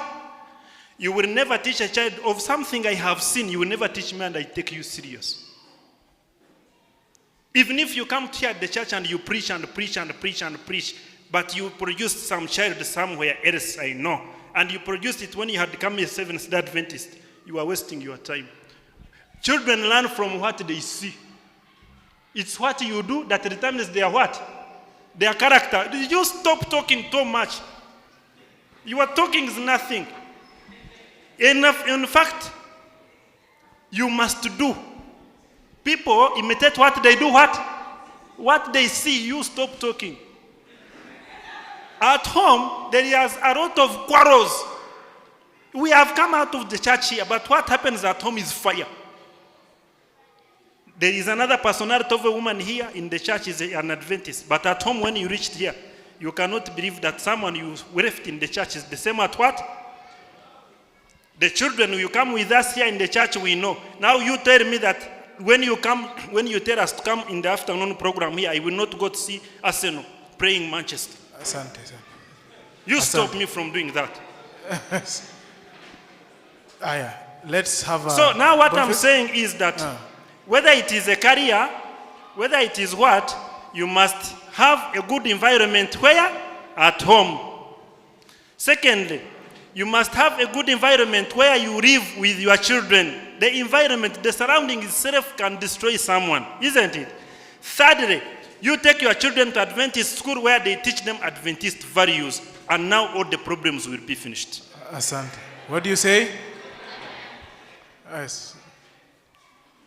Now, I think that the church has very good programs for the youth, because we have the different groups. We have ambassadors, we have youth, and we have a lot of programs like Camborees, youth rallies, and all that.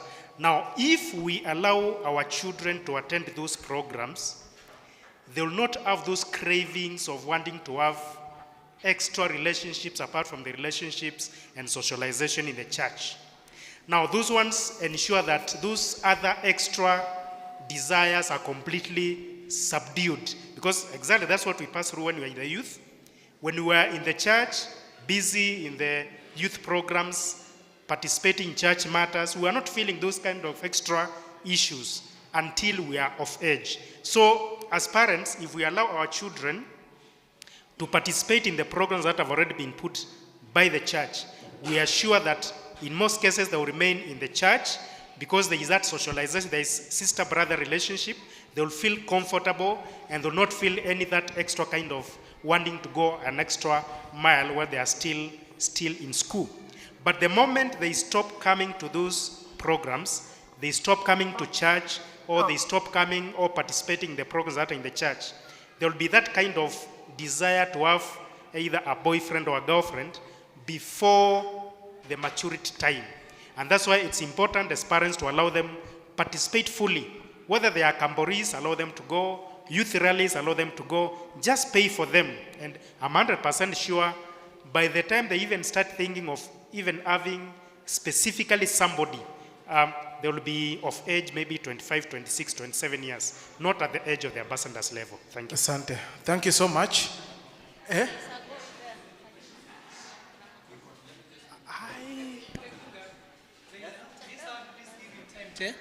Yes, raise his hand for several times, please. Kindly, I just only have 5 minutes remaining. I will use Give only him time. 2 Give him minutes. to express, say something. Okay. 1 minute. And Okay. then I'm seeing, just come, kindly, closer. Happy Sabbath. Happy day. Proverbs 22:6. It says, train up a child, right? So number one, as a parent, you have to train. Sindio? You have to train this child. I've heard the parents who have stood on Asema, there are many youth retreats and all that. You're entrusting your child in the hands of other people, but it should start with you. Number one, as a parent, you train that child, have that conversation with that child. And then, before umpeleke shule to other teachers and other, because out here, mashuleni, your kids are being taught by crooks. Mtu tu anataka at the end of the day, at the end of the month, analipwa. And that's all he or she cares about. So as a parent, first, train your child. You as an individual. And then to us as young people, we should open up to our parents. If you have that girlfriend, usiogope ati I am too young or something, just open up to your parent. Kama ni kummeet, allow your parent to meet that young man or that young lady. Asante. Yeah. Thank you. Please. Happy Sabbath. Happy day. Yeah, Mwalim, I'm a communicator, and once I've been in Turukana, that is Kakuma. I was doing my documentary for my last year. Then there was a story that I was covering about a young boy of class 3 having a sex with a lady of form 3. So hii inamaanisha kwamba as parents, mostly we are not touching some other issues concerning our babies. Unaona kwamba mzazi haelezei mtoto kwamba hiki ambacho kiko katika mwili chako haitakani kukuzwa sasa hivi. So wazazi tunaogopa sana ili kwamba watoto wetu wanajua kwamba hii wazazi hawaongelei kwa sababu huenda ni mzuri. Then there's also an aspect of social media. Social media, in fact, our parents were not able to know what our child are consuming. In fact, nowadays, we may be here in church, but what our children are consuming is distorting their minds. So, the aspect of all this that we are discussing, let us, our parents, know what our child are consuming and taught them or teach them how the way their body are meant about. Asante. Asante. And are you a friend to your child on Facebook and Instagram? I think we should be able to check on that. Yes. Good evening, church. Happy Sabbath. Happy day. I would like to start by saying the apple doesn't fall too far from the tree. So if you brought up your child in a Christian home, your child will not follow ill morals, just like that. You understand? Secondly, I would like to point this to the dads. In a family, there are like 5 pillars, I think. There is financial, mental, physical, and emotional. hiyo ingine nimesahau. Spiritual. That's spiritual, yes, spiritual. So dads are catering for all four and forgetting one, which is the emotional attachment to the child. You understand? That when your child has a problem and they come to you, you tell them, for example, for a boy, nikiwa na shida nikienda kwa dad, ataniambia kuwa mwanaume. But mama atanibembeleza, you know. And that tends to build up from when I'm a small boy. As I grow up, I know when I go to dad, I will not get the kind of response I would like to get. And that is why we tend to go to moms more. And so, even in the cases of how mom said food, when mom cooks, she cooks every day, so you're used to the food. But when dad cooks, don't you feel it's a little bit sweeter? Because of it's rare, it's scarce. You don't get to eat it every day, you know. So emotional attachment, you need to be there for your child. You need to show them, you know, like when you pass in your exams and you tell dad, he will tell you, oh, that's nice, that's good, keep it up. But mom won't keep quiet. She'll tell everybody. Yeah, so thank you. Asante sana. The only problem is that we cannot behave the same. You know, so it is somehow a bit difficult. So I want to thank everyone for participating. As we conclude this, I want to give Grace 1 minute to say something, and then we finish with song number 8, and then we do a prayer, then go to the next program.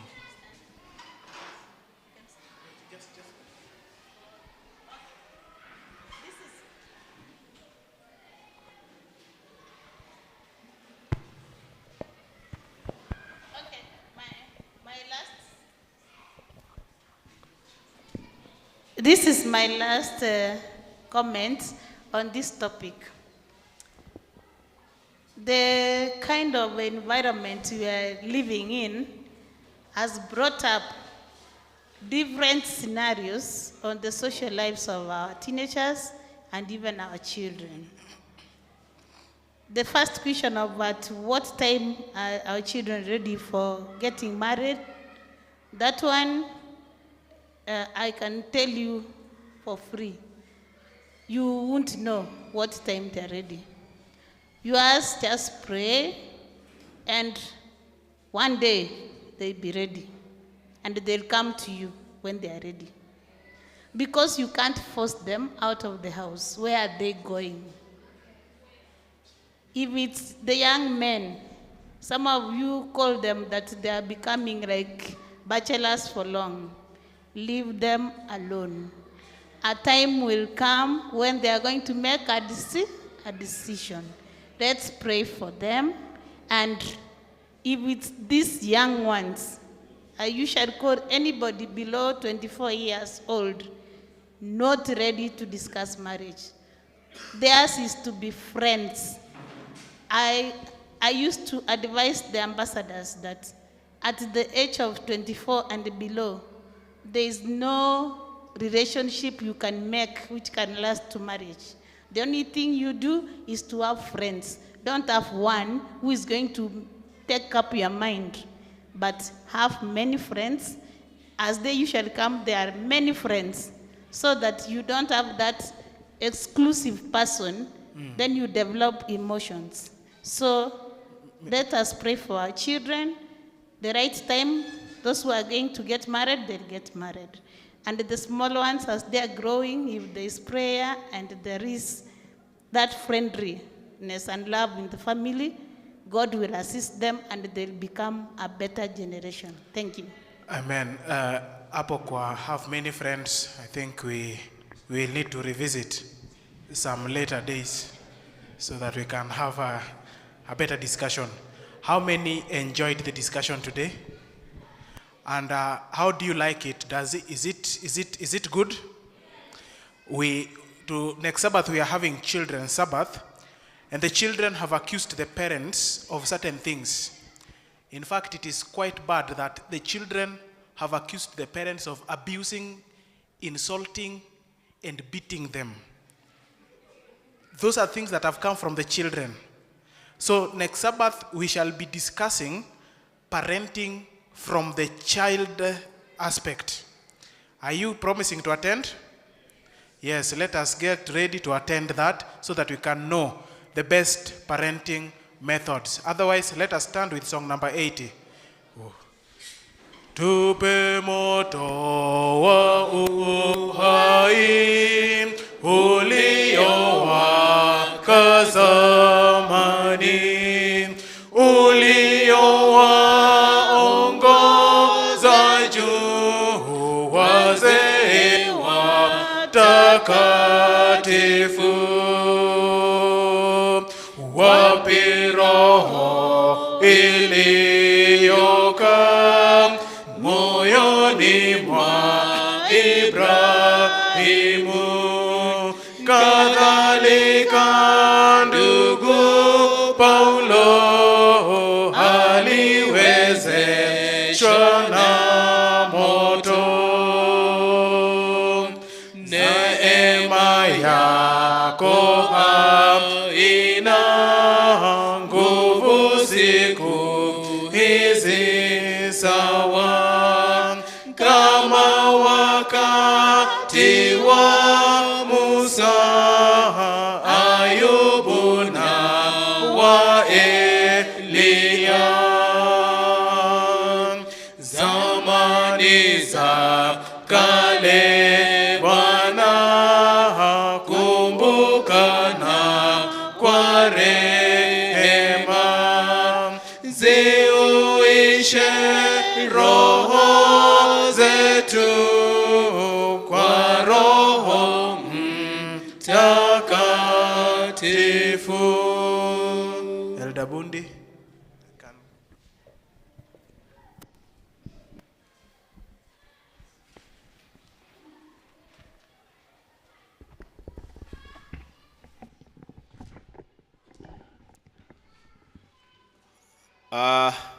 Kwa unyenyekevu tuweke mawazo yetu katika maombi. Mwenyezi Mungu Baba wetu ambaye ni mwaminifu tena mwenye upendo mwingi kwetu, Mwenyezi Mungu, masaa haya ya kipekee tena tumeinamisha vichwa zetu mbele yako kutoa shukurani kubwa na zaidi kuomba msamaha wa dhambi zetu, kwa sababu tunajua mwovu shetani kila mara kila wakati yanatupiga vita. Siku hii yako ambao kaitenga, sabato yako ikaanza jana jioni masaa kama haya, umekaa nasi tangu tulipoingia hapa asubuhi kwa nyumba yako inayoitwa kwa jina lako kukuabudu. Tunaelekea masaa ya mwisho, sabato yako ikiendelea kuisha. Mwenyezi Mungu, tunajua kwamba tumezidi kubarikiwa. Tuna changamoto nyingi katika maisha yetu kama familia. Asante kwa nafasi hii ambaye ilitengwa, ambaye tumejadiliana, tumeangalia mengi ambaye yanatusumbua katika familia zetu, ambaye ndio kanisa ndogo. Tunapokuwa na changamoto katika familia, inamwagika hata kanisani. Mwenyezi Mungu, tunapokuwa na amani, inathihirika wasi hata kanisani, kwa sababu familia hizi ndogo ndogo ndio tunaunganika pamoja tukifanya kanisa kubwa jinsi hivi tulivyo hapa sasa. Mwenyezi Mungu, ebu Roho wako Mtakatifu ambao ulituachia kama mwalimu na kielelezo na taa ya kutuonyesha, isiti kutuangazia tunapojifunza, tuwe wanafunzi wema wa Yesu Kristo, tufuate kulingana na maagizo yako. Tunapoachana tunaenda wengine katika vikao zingine kwa ajili ya kazi yako, bado uzidi kuwa mwenyekiti. Tukitoka tukienda wiki inapoanza kesho, tembee nasi tena hadi wiki hiyo tukikutana hapa tukiendelea kujifunza. Tazidi kukushukuru na sifa yako ionekane ndani ya maisha yetu na mioyo yetu. Baba, tumeomba tukiamini kwamba umesikia maombi yetu, maana tumeomba kupitia jina la Yesu mkombozi wetu. Amina. Ningeomba